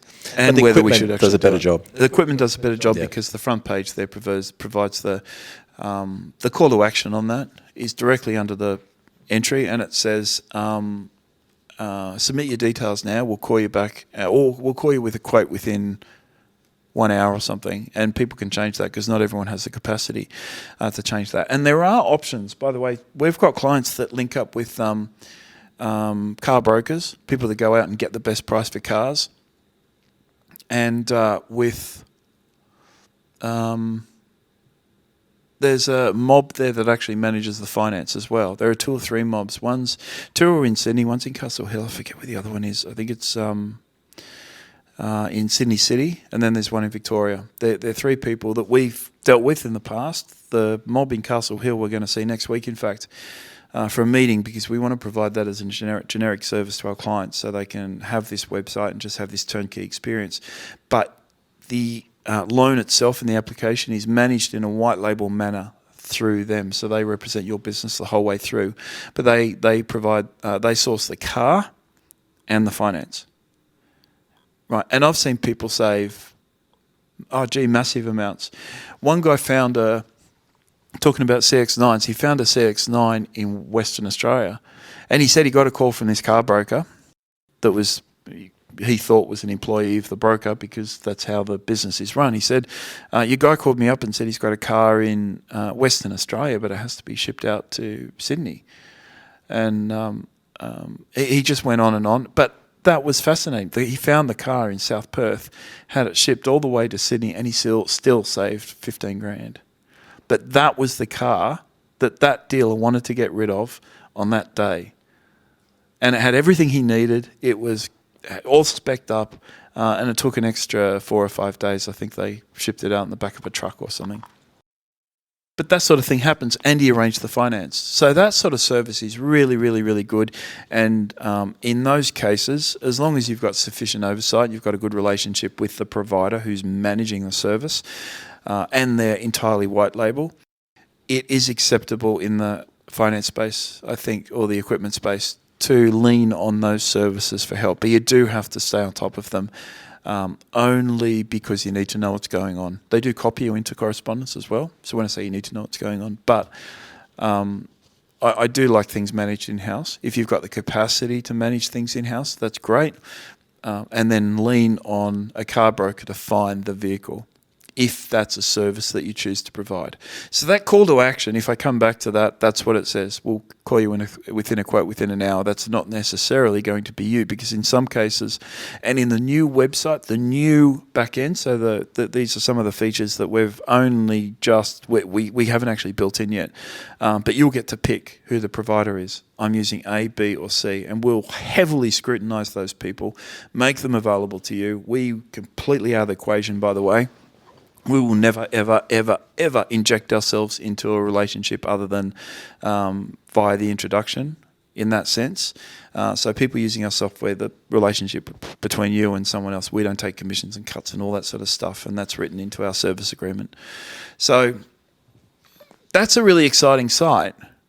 So to call that a satellite site, I think it demeans it. It devalues it a touch. Featured. It's actually another add-on. It's a full feature, not just a satellite optional type site. No, it's actually quite brilliant. There may be another site. I won't talk about it just yet, but certainly there's like a BSB engine search website. A satellite website, first of all, what's their purpose? Do they have a purpose? Not really. Not really, no. They provide a bit of a digital footprint, but it doesn't really add to the main site, except for the equipment one, excluding that one there. Yeah. The rest are just more there to help. The BSB number search engine is good. There's another one for ACN, ABN lookups and things. That's good because you can refer your clients onto it if you need to. And you stick some ads on these sites, by the way. You get your money back. You stick some ads on. You know, our BSB number search engine returns, 5 figures a month easy. And back in the day, when it was first launched in like 2007, it would return 7,000 or 8,000 a month, you know, because it was the only of its type. And then obviously everyone copied it, you know, and I couldn't care less what it looks like. I don't need to toy around with sites like that. They just consume my time. I shouldn't say that because it devalues again the value that it does provide. But it's a good site for brokers to have, and they can stick a couple of ads on it. These are ads for their business. So if people land on these sites, often they're interested in bank-related something. So we say, okay, here's a spot for an ad. You just drop in those ads as images, and they just render on that site. And that applies for all of these satellite websites. In fact, the Quotes website, which is done in a masonry format, so it's a big page. There's like 50 or 60 quotes on the front page, and you just next. And you can search and by category and by author and all that sort of stuff. But there are always 2 blocks on the page for ads. You just pop in an ad, and once again, your ad starts filtering there into the system. It's actually really good, the way in which it works. So, A, they do provide a mechanism upon which you to promote your ads. B, their digital footprint. They in that your business starts to diversify. They feed into social media, which is a big one. So if you've got, we don't promote this because it's religion based, but there's a site we have for the Bible and stuff like that, where every single passage from the Bible is printed onto an image, and that becomes a little bit like the Quotes website. There's a whole bunch of there's actually about 30 or 40 sites like that will be drip feeding in over the next 12 months. Sydney pre-1869 is one. And then New South Wales, turn of the century, Queensland at war. There are all these fascinating albums which were released under a Creative Commons or, in many cases, royalty-free format. And we've built them to be fully compliant with the licensing that is applied to the images, if licensing actually applies. So they're actually quite amazing. There was a time when Belief Media had 1,000 websites, about 1,250-odd websites. And it was only a few years ago where we just pulled them all down. We just pulled them all down just because they became too much work. But if you've only got 5 sites and they're maintained via a back end supported by us, all you have to do is drop in a couple of ads, and they're your websites. You own them. There's certainly no Belief Media branding or anything like that on them. They're entirely your sites. The most exciting website we talk about often is a comparison website, which we haven't built yet because we're still waiting on 6 or 7 banks to provide the data necessary to build a comparison website. There are 3 stages to this site. The first one is just providing basic product comparisons. Do you want to talk about that, or should I? I'm going to talk about that. You're not going to give me a break, are you? The comparison we want to website build it right up. great. We want to build it right up to the loan submission. Yeah, we do. Yeah. We want it fully integrated with Sales Tracker and Mercury and Podium and all that sort of stuff. So it will become a fully self-sufficient comparison website that's comparable with all those comparison sites that are out in the open market now and advertised very heavily. The reason for this is, there are a couple of reasons. First of all, we talked about it yesterday in a podcast, and that is we always tend to invent technology that makes ourselves extinct. And that applies in the finance industry as it does anywhere else. We talked about Kodak inventing their demise. They invented the digital camera only for the digital camera to put them out of business. We talked about Netflix walking into the office of Blockbuster wanting to be bought out, and Blockbuster laughing them out of the room. They doubled month on month. Blockbuster was dead a year later. Netflix is now worth, lots. So there are cases like that that tend to repeat themselves in history over and over and over again. People don't know what they don't know. Even I think it was the president of IBM or something, and he laughed at the fact that anyone would have a computer at the home. He just couldn't process that in his brain. There were people back in the day, even Steve Jobs at one point, Apple laughed at the concept of PCs in everyone's home. People don't like to talk about that because he went on, that's where his business was modelled. It's a pattern that repeats itself over and over and over. Now, the issue we have at the moment is that brokers can potentially be replaced by technology. We hope for the best but plan for the worst. That's kind of our mantra when it comes to this. We hope for the best and plan for the worst. We don't want technology to replace brokers. But technology platforms are evolving, and they are taking a larger chunk of the consumer share. So just like brokers have infiltrated the branch, essentially, and now write 63 odd % of all loans at the time of recording this, all loans in this country. When we first looked into we're working in the industry, it was a couple of percent. It was 3% maybe. People went to a broker if they couldn't go to a bank. Now people go to a broker because they feel that the broker's able to provide a better service. So, how long is it before people say, why go to a broker when I can go to a comparison website and I can have an artificial intelligence or an algorithm-driven brain determine my best product rather than a human being? Given that it ingests my bank statements, it knows all my information, and it's using instant IT tech to spit out a bunch of products which are best suited to me. And with things like open banking, makes those automated websites even easier to build. Open banking, if people are unfamiliar, is absolutely going to change the banking landscape, and it does make it facilitate the types of services that comparison websites can provide. It's more extensive. So, how long is it before comparison websites start to compromise on broker businesses? Is it inevitability? Is it a inevitability? Well, it's already started. They've got an online home loan service already. Yeah. That's So that's why we're looking into it. That's why we're looking at building this in stages. First stage, obviously, being the straight comparison part of the website, and then stepping that up from there. There was there's an article right at the end of the Digital Finance Guide, and talks about the horse manure crisis of 1894. One of my favourite stories, in fact, just because it's a fantastic story, and that is that at the turn of the industrial age, so the 1880s, 1890s, London was the biggest city in the world, and everybody was being drawn to London. That's where the work was. That's where everything was happening in the world. But with people came horses. And horses would just crap in the street. They'd urinate in the street. They would spread disease. For every horse that was born, there were probably 3 that died. And when a horse dies in the street, it's pulling a horse-drawn carriage, and a horse dies. You can't do much with it other than push it to the side of the road. And there's fascinating pictures of these horses just lying on the side of the road. They were treated, I guess, okay, but obviously quite poorly because they never lasted very long. They were working very, very hard. And then those people that removed the horses would have to wait for the bodies to partially decompose. So it was easy to remove petrified bodies rather than fresh bodies. So they'd break it up. They'd break off a leg and just toss it into the truck and so on.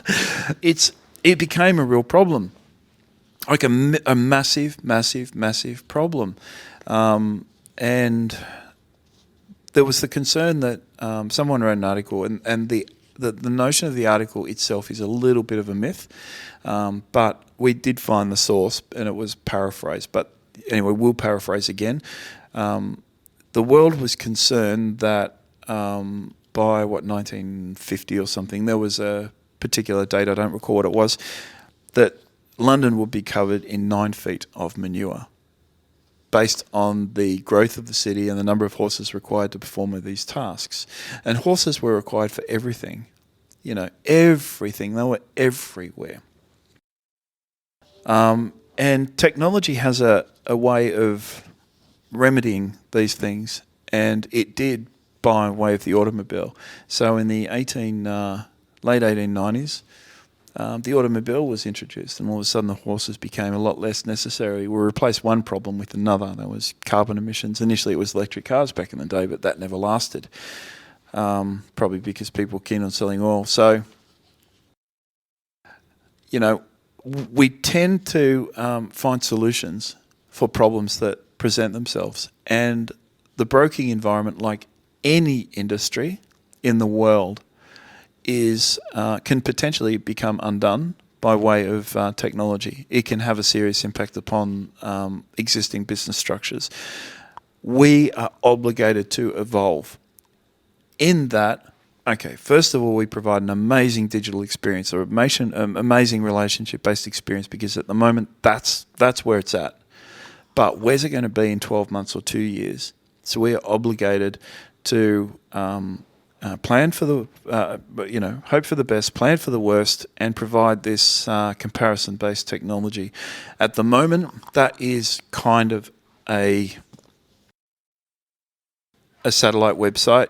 At this stage, we're giving that site to all our past clients and all those that join the pre-release program. So before the program is formally released in a couple of weeks, 3 weeks or something, and this has been recorded in February of 2021. Oh, Domenico's, I hope that recorded the audio. What have you done there? It's gone to 58 seconds. 58 seconds? An hour and 9. Hopefully there's audio I can pull off this. Anyway, the satellite website will go to pre-release participants, and I don't want to have to do this again. It's the last topic. Having to do this again would drive me insane, but I don't know if that's actually recorded the bulk of the audio. If it stops like that, often you can't get the audio off it. We can record up to 3 hours on these things, so if it's not empty when we start, someone has to say, this isn't empty, and I'm guessing someone forgot to do that.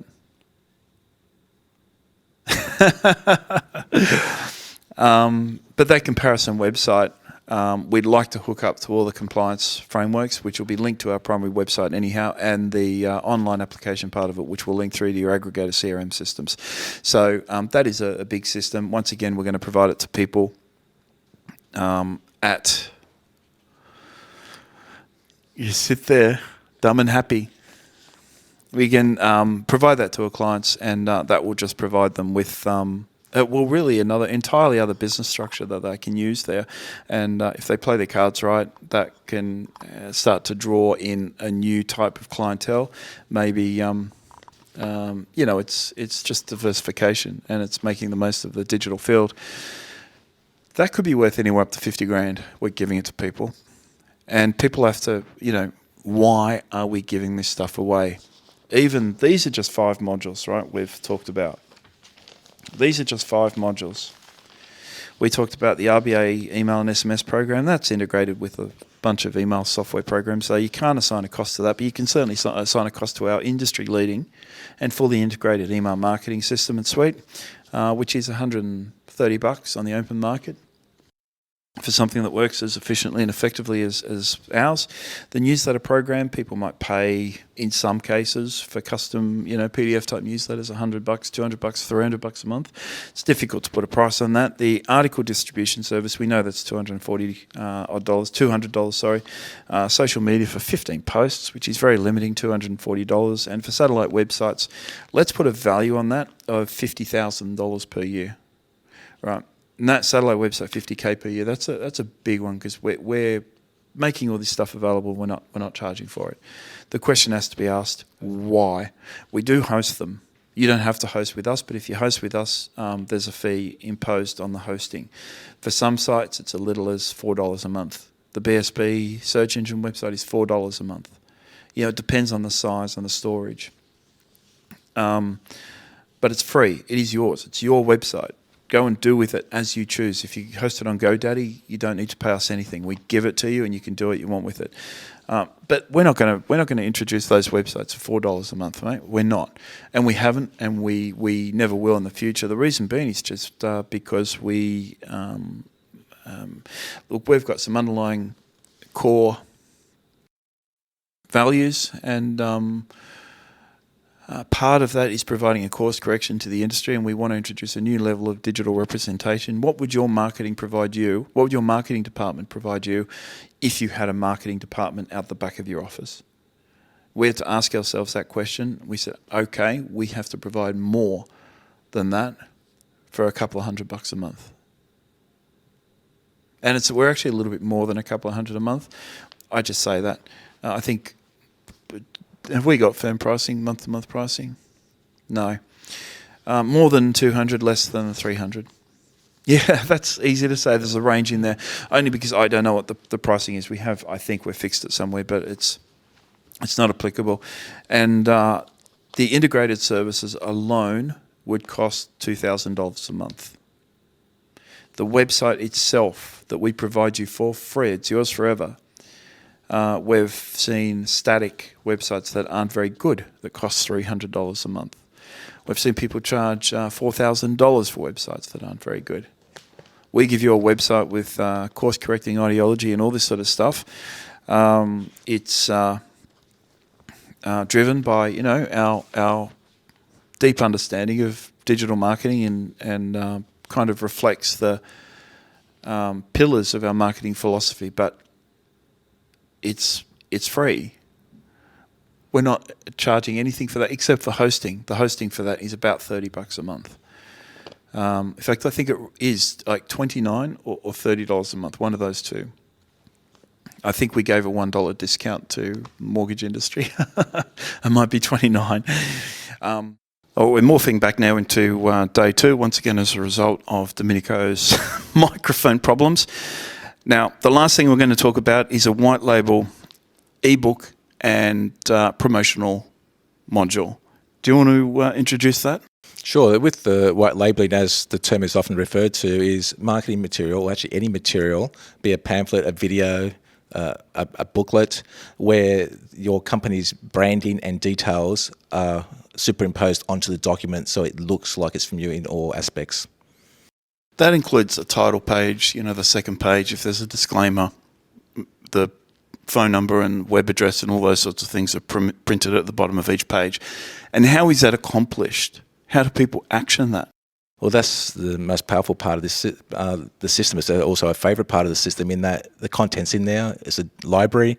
You pick your document and you click a button and it just does it for you. And where does it end up? On your website. It goes into a library where you can submit it where you want. Yeah, it goes into your document management library. It's available then in select menus to assign to email campaigns, to landing pages and things like that. In most of the white label marketing material we always provide a 3D cutout for landing pages and things like that. It is just the most powerful system of its kind. Now, do you know how many systems like this exist in the industry, Domenico? None. None. There are occasionally people that might send out a Word document and say, change this, you zip it up into a PDF. But look, it's clumsy. It certainly doesn't end up in a version-controlled document management library as ours does. You certainly don't brand every page uniquely, so it's not styled appropriately. And that kind of marketing material is very much a rarity. It's the exception rather than the rule. Very few people provide it. Aggregators often provide a few booklets you can provide people, but it's never white labeled, so you never really take ownership of it. And it was important for us, certainly since 1997, the one thing we've struggled with is, every business needs promotional material. Every business needs promotional material. It's just how business operates. If people say, I'm interested in this or that, I want to understand a concept, you should be able to send them a PDF on the spot over the telephone through your digital marketing system, pull up the document that they require and send it to them. And that just does not apply in the industry. So we had to change the landscape, provide a course correction, and a document management system, at least the system we've described and the one we've built, provides a facility for us to add ongoing content to that library. That includes booklets, checklists, guides, forms, virtually anything that takes on that form via, I guess, a PDF. Now, and if we do make any changes, it is version controlled, so at least we know who's been sent what version of any document if required. Yeah. In the white label stuff, though, it's us that create the version controls. Yeah, it's us that manipulate the versions. But we do obviously keep that on record, and that is required for compliance-related purposes. That is required. That's why I have a version-controlled document management system. It's so you're able to assign a particular document to a version for a user in case there's any litigious consequences in the future. They come back and say, I didn't know about this, I didn't know about that. But there's again, a compliance library that should take care of that. Promotional material has to be produced in a certain way. A bit of a sidetrack, but that same library, you can load your own documents up on that same library and use them. So you can use both the white labeling and your own personal documents too. Yeah, upload anything you create. Give it a title, description, assign various rules to it if it's only available to certain people, and so on. Yeah, and again, all those documents become available in select menus for email campaigns, for landing page campaigns, and so on. I'm not sure if I mentioned for the white label marketing material we provide, there's always a primary image that's associated with that particular document, so it can be used on landing pages. But also, we also produce for most of the documents a little library of images. We zip that up and that becomes a download. So you've got a dozen images or half a dozen images there. So that book is represented in different ways, three-dimensional, vertical and sideways, and different kinds of landscape. And it's all done for you. It's all done for you. If you were to assign a cost to this, because most, certainly the competitors in the industry now, they know we have this system, but they're cringing listening to this because they just, don't have the capacity to provide that sort of service because they're so reliant on external third-party products. Whereas our whole system is integrated, it saves enormous amounts of time, but also provides this massive, massive, massive amount of value. Now, over the next 12 months, our focus will very much be, one of our 2 or 3 primary focuses will be on manufacturing white label marketing material. So the library is not where we want it to be right now, half a dozen guides and books and things like that, but it will grow in a massive, massive way. In fact, we expect to put on another staff member, a financial writer full-time, in order just to produce that content and the content necessary for our article distribution and newsletter program. So their single focus will be content generation. At the moment, it's up to us. I read just last night, Scott Pope, the Barefoot Investor, or Scott Pape, the Barefoot Investor. His book is one of the most popular in Australia at the time of recording this. It's had 2 million odd sales. 2 million sales. That's ahead of 50 Shades of Grey and Harry Potter and the Deathly Hallows. You know that? Like, that's extraordinary. What it does illustrate is people have a wantingness for this information. As brokers, as finance professionals, as accountants, as financial advisors, whatever field we happen to be connected with, are we providing our clients with the information that they want? And because we're not providing it, is that forcing them to go elsewhere? Now, I spoke to a broker coach about 12 months ago about, he went to this presentation called 10X or something. I don't remember the name of the presentation, but it was some really low-level coaching program. It's mostly hype and BS, which is what most coaching programs are predicated on. You know how I feel about coaching programs. I always feel that brokers need support and a suite of tools and marketing assets in order to promote their business and generate and attract and convert organic leads, rather than some guy sort of screaming at them that has never had a successful business, a successful mortgage broking business. So I spoke to him, and he said one of the things that drove him into a coaching program himself, and he's probably the only coach in Australia that I would probably recommend in any respect. He runs a fairly good program, and this is, everyone will know him, a Melbourne guy, a Melbourne-based guy, formerly with Connective, and did about $1 billion a year. And they've got 70 odd brokers or something. So it's not hard to get that, again, it's not hard to get that kind of volume when you've got that many brokers on your books. But he said he went to this coaching program for another coach, just to sit in and see what it was all about. And one of the big focus, or one of the big selling points of, to see success in the industry was write a book. And he said most brokers don't have time to write a book. Most of them can't write. Very few of them can string 2 or 3 sentences together. He said that really bothered me, that this guy was promoting this activity, this promotional tool that you'd then have to go out and promote, and it wouldn't necessarily be good. There are a whole range of issues associated with that particular program, which this now coach objected to. And I said, well, that's fine, but in a marketing sense, it does work. If you're in a business, you need to promote marketing material. So I don't think it always has to be a book.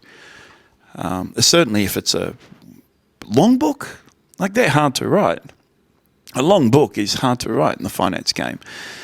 So I said, well, we do that for them. We just provide a platform. It's one click and it's created. We have on our agenda right now, so we have scheduled in our workflows 2 or 3 primary books. We're talking about 2 or 3 books that are 300 to 400 pages each. We're not going to suggest that we could dare compete with the success of Scott Pape, or that our book will be of the same high quality, but it will be based on dealing with hundreds of real estate agents, hundreds of financial advisors, hundreds of accountants, and hundreds of brokers, including having our own broking businesses. So we're able to draw on all those resources and all that information, and we will provide these books.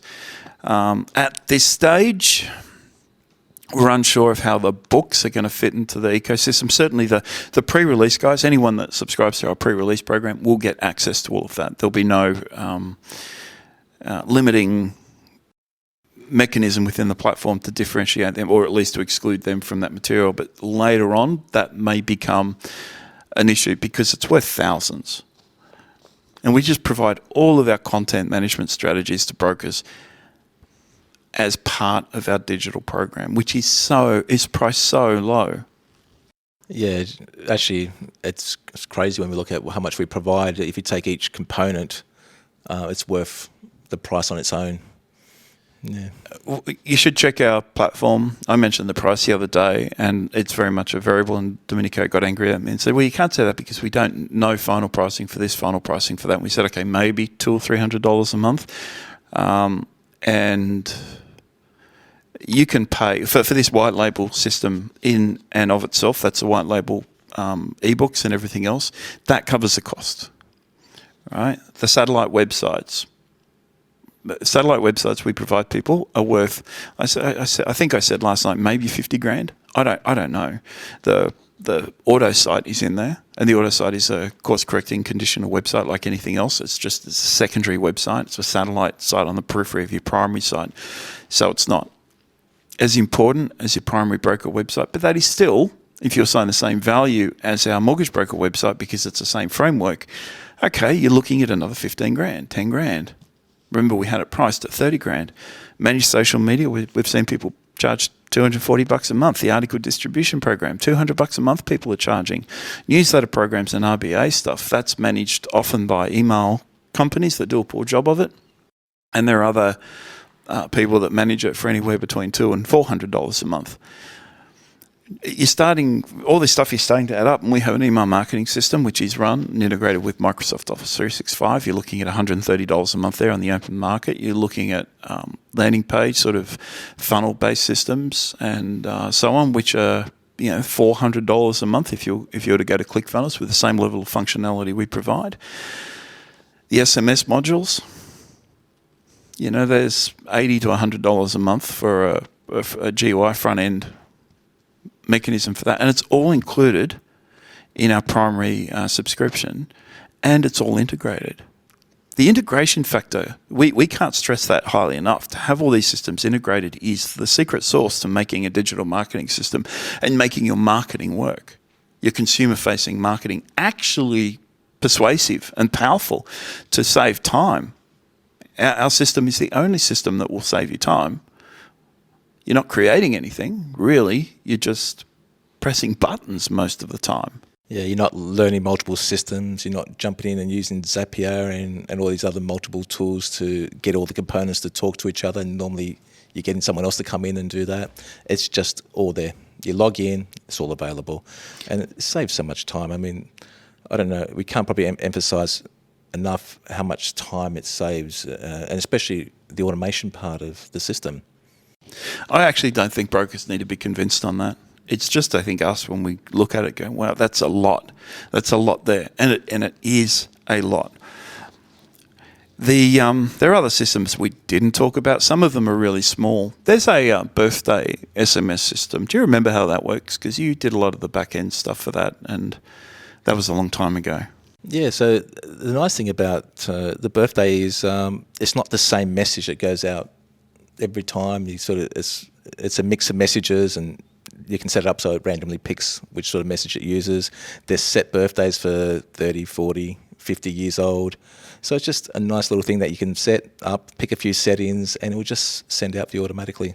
Just to clarify on that, often brokers will only ever send one text message to a person per year, and that is a birthday text message, often automated via a system.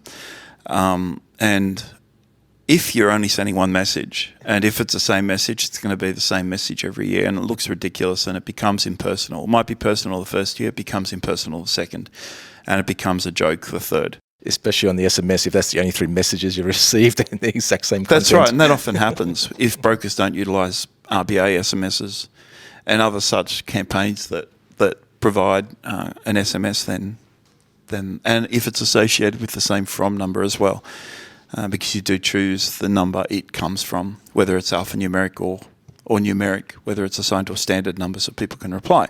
So we do have a minimum. We considered adding more, but we figured 3 birthday messages were fine, and that's why it cycles through.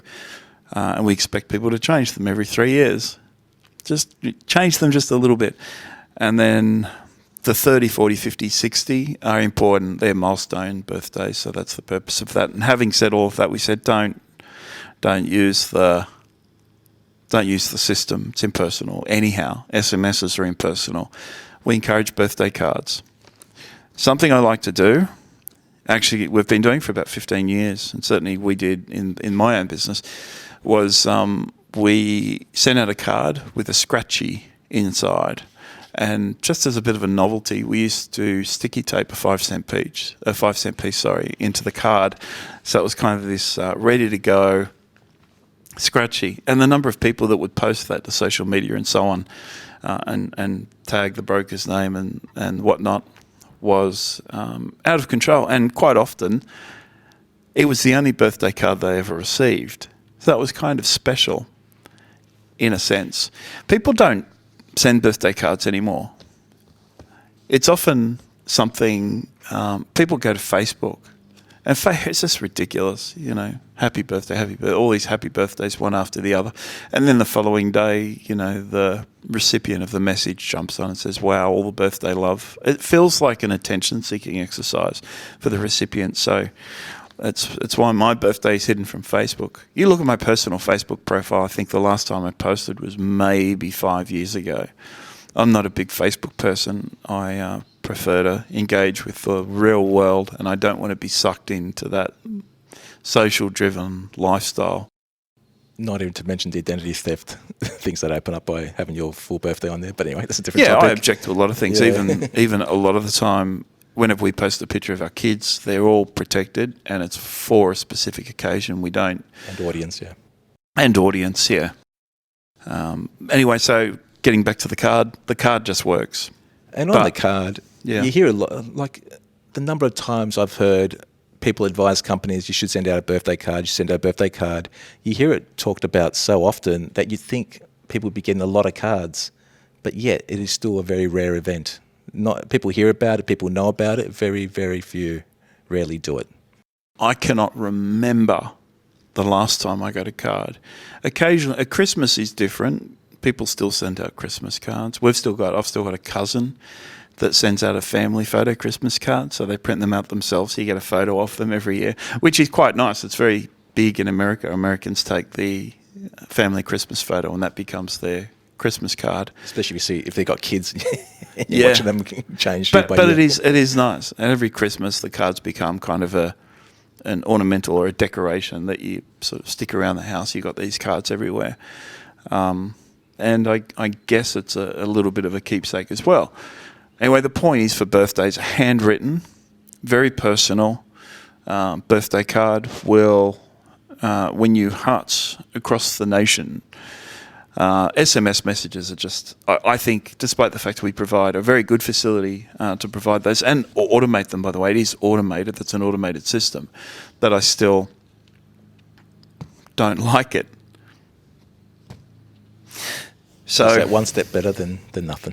I don't know how I got onto that. There are a lot of little systems like that where it's managed automation, because we do want your marketing to be essentially hands-free. So all those things that can be automated should be automated, and we need it to be an integrated system, obviously.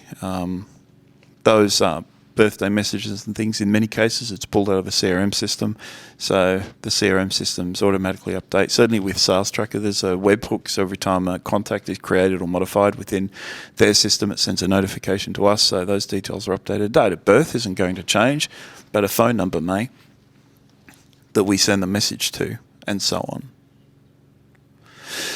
So that's that. Managed content is a huge module. Of all the modules we provide, I think the managed content module is well and truly one of the most significant, because it fits in with, or is married up to, in a sense, with the Gravity modules. I think that's podcast number 9, which comes right after this one. It's very, very long, and not unlike this one, because we recorded that one before this one. Not unlike that one, Domenico's microphone died. So we've a little bit like this, where we morph out and morph back in at a couple of occasions the second day. Now, it's worth just discussing real briefly how managed content fits in with our Gravity modules. And Gravity modules are notably Pluto and Jupiter, which are 2 database clearing programs. Saturn, which is a relationship building program that translates to a managed content program, which is a geographic-based postcode booklets, formally protected by an NDA. Very, very, very, very, very high volume program. We're going to show you in that how you can do 5 to 8 million every single day. 5 to 8 million in volume every single day. The only limitation on Saturn is how you're able to manage that business on the business end. It becomes a staffing issue rather than a where do I get the business issue. We're just going to show you in that Gravity podcast how effective and powerful relationship-based programs can be, and how quickly you can build up to that sort of $300 to $400 million mark as a business, not as an individual, but as a business.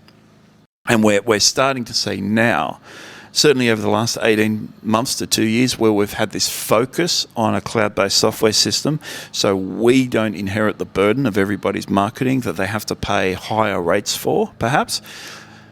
But certainly now where our former program really had a heavy emphasis over 3 months, just 3 months. And then we kind of said, okay, we've got the software systems here, we've got this, that. Now it's kind of up to you to keep that going. We're always available over the phone, but this system is kind of like having Belief Media powering your business 24 hours a day, 7 days a week.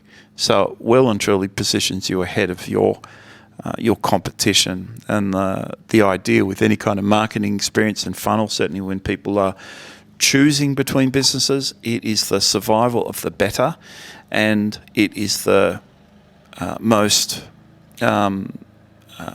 compelling and engaging and creative and educational campaigns and engagement that will always win over a customer, and that's what these systems are designed to do. In the last couple of major programs we've introduced to some of our brokers, some of our mastermind guys, and certainly all of our platinum guys, when we've had real estate agents, or in one case a huge ASX listed accountancy-based firm, they came to us. The one attribute that was common amongst all of them, because they are all our clients, they do know what messages I'm pushing out to the industry. What was the one common attribute? Do you remember between all of them? Yeah, and one of the first things they asked for is a broker who produces his own content, video, someone who's out there, video and content, and creating it. They don't want to work with someone who works in the shadows. They want someone who's a little bit out there, who's creating content, engaging, and proving their worth by way of the material that they manufacture and share and the education material that they create. That is it. And one guy came back quite recently. Yesterday they were meant to be on a yacht, but they canned it because of rain or some storms forecast or something, and they rescheduled it for next week. But he wanted 3 videos a week. And I said, mate, you're stretching it. Like, even our good guys sometimes struggle to get 3 videos out per week. And this is via Instagratify, which is a social media system. I think we might have discussed it earlier on in this podcast. Coming back the next day, it's a bit hard to know. But even our little ant on my paper. So, can you see him? You'd even see that on the... Oh, no, now it's on me somewhere. So, even our most prolific and in-your-face brokers, those that are doing the better job of actually presenting themselves on social media, don't record 3, even via Instagratify sometimes. I like to see them recording 2 on Instagratify every single day. If you've got 250 odd work days through the year and you're recording 1 video a day, that's 250 videos on YouTube you're going to have throughout the year.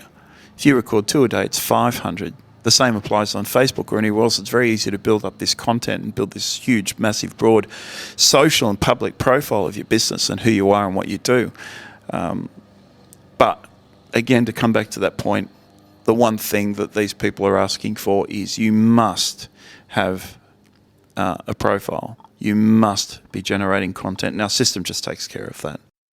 And the other thing is they want to work with people who show that they are invested in their business. That's right. Yeah. So, and I suppose you said it by talking earlier about them being active and involved. Yeah.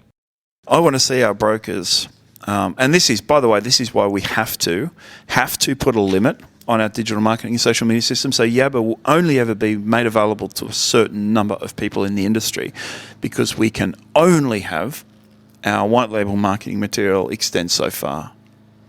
So we deal with a number of industries, obviously, but with brokers, we have to put a number on it. And that's why I said at some point in the last few days on one of our videos, we don't know. So beyond the pre-release system, we're going to have to sit back and evaluate, because if an aggregator says, hey, we want you to manage 1,000 people, all of a sudden that limits our system. It essentially becomes a closed system where we have to drip feed people in at a rate that's that is permitted by the number of people we manage on the aggregator side.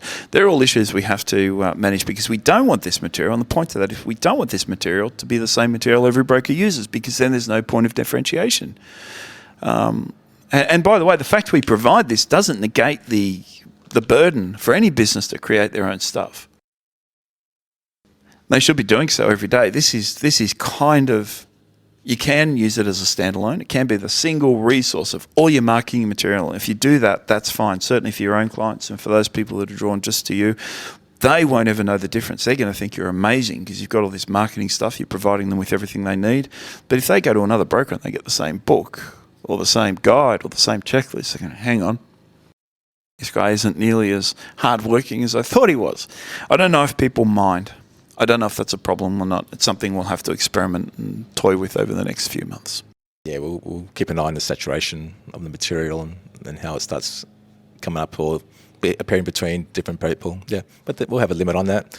But we do work, like you said, industry. So we are working with the real estates, the accountants. So we are spread through multiple industries there. But there are 3 that we're going to focus on in the 12 months. And they're the 3 that there's 4 financial advisors are another group. We've focused on those since 97. Brokers almost exclusively since 2015. We say that, but brokers has been our exclusive focus. We always attract a ton of real estate groups and franchises and financial advisors and accountants and all that sort of stuff all the time, which makes it really easy for us. So as a company, we've now become a dating agency as well, because we really do pair these people up. We make relationships. We create the love, and we're sort of the glue that holds the whole system together there. And you bypass setting up a relationship. We talk about in the Gravity system, the Gravity podcast, about how you set up those relationships with different businesses, and certainly discussed in the financial marketing guide. There's always that know, like, trust. So when you come through an agency like us, we introduce, first of all, these U-Butte digital systems to support the relationship, which is really, really super important, because an accountant needs to know that they're, first and foremost, that their client will be looked after, and then there's extraordinary transparency on how that is managed via one of our sites, partnerdashboard.com.au, which connects that client and their activities and makes it available to the account and all those sorts of things. So when people come to us, they know what to expect, and they know these systems are in place. So they're certainly going to come to us rather than someone else. They're certainly, if a broker walks through the door, they're going to say, no, I got that taken care of. But when you put a broker and a real estate agent together, by the way, which are often amazing partnerships, if that real estate agent uses this broker almost in isolation, or at least a real estate agent can't say go to this broker, but they can say, look, in the first instance, go to this gentleman and get some advice. So if you're not happy with it, venture elsewhere or have a look at what options are available to you. But in most cases, if that broker provides an amazing service, they won't go elsewhere. This lends itself to that. I've gotten way off topic, but Gravity does talk about this in a little bit more, or a lot more detail. It goes for 3 hours or something. It's really long, 2.5 hours. Guys, if you're interested in more information, 1300 235 433, that's 1300 Belief. Or you can go to your website and make contact with us through the website, but by all means, have a chat with us, 1300 235 433, 1300 Belief. Thanks, guys. Goodbye. Goodbye.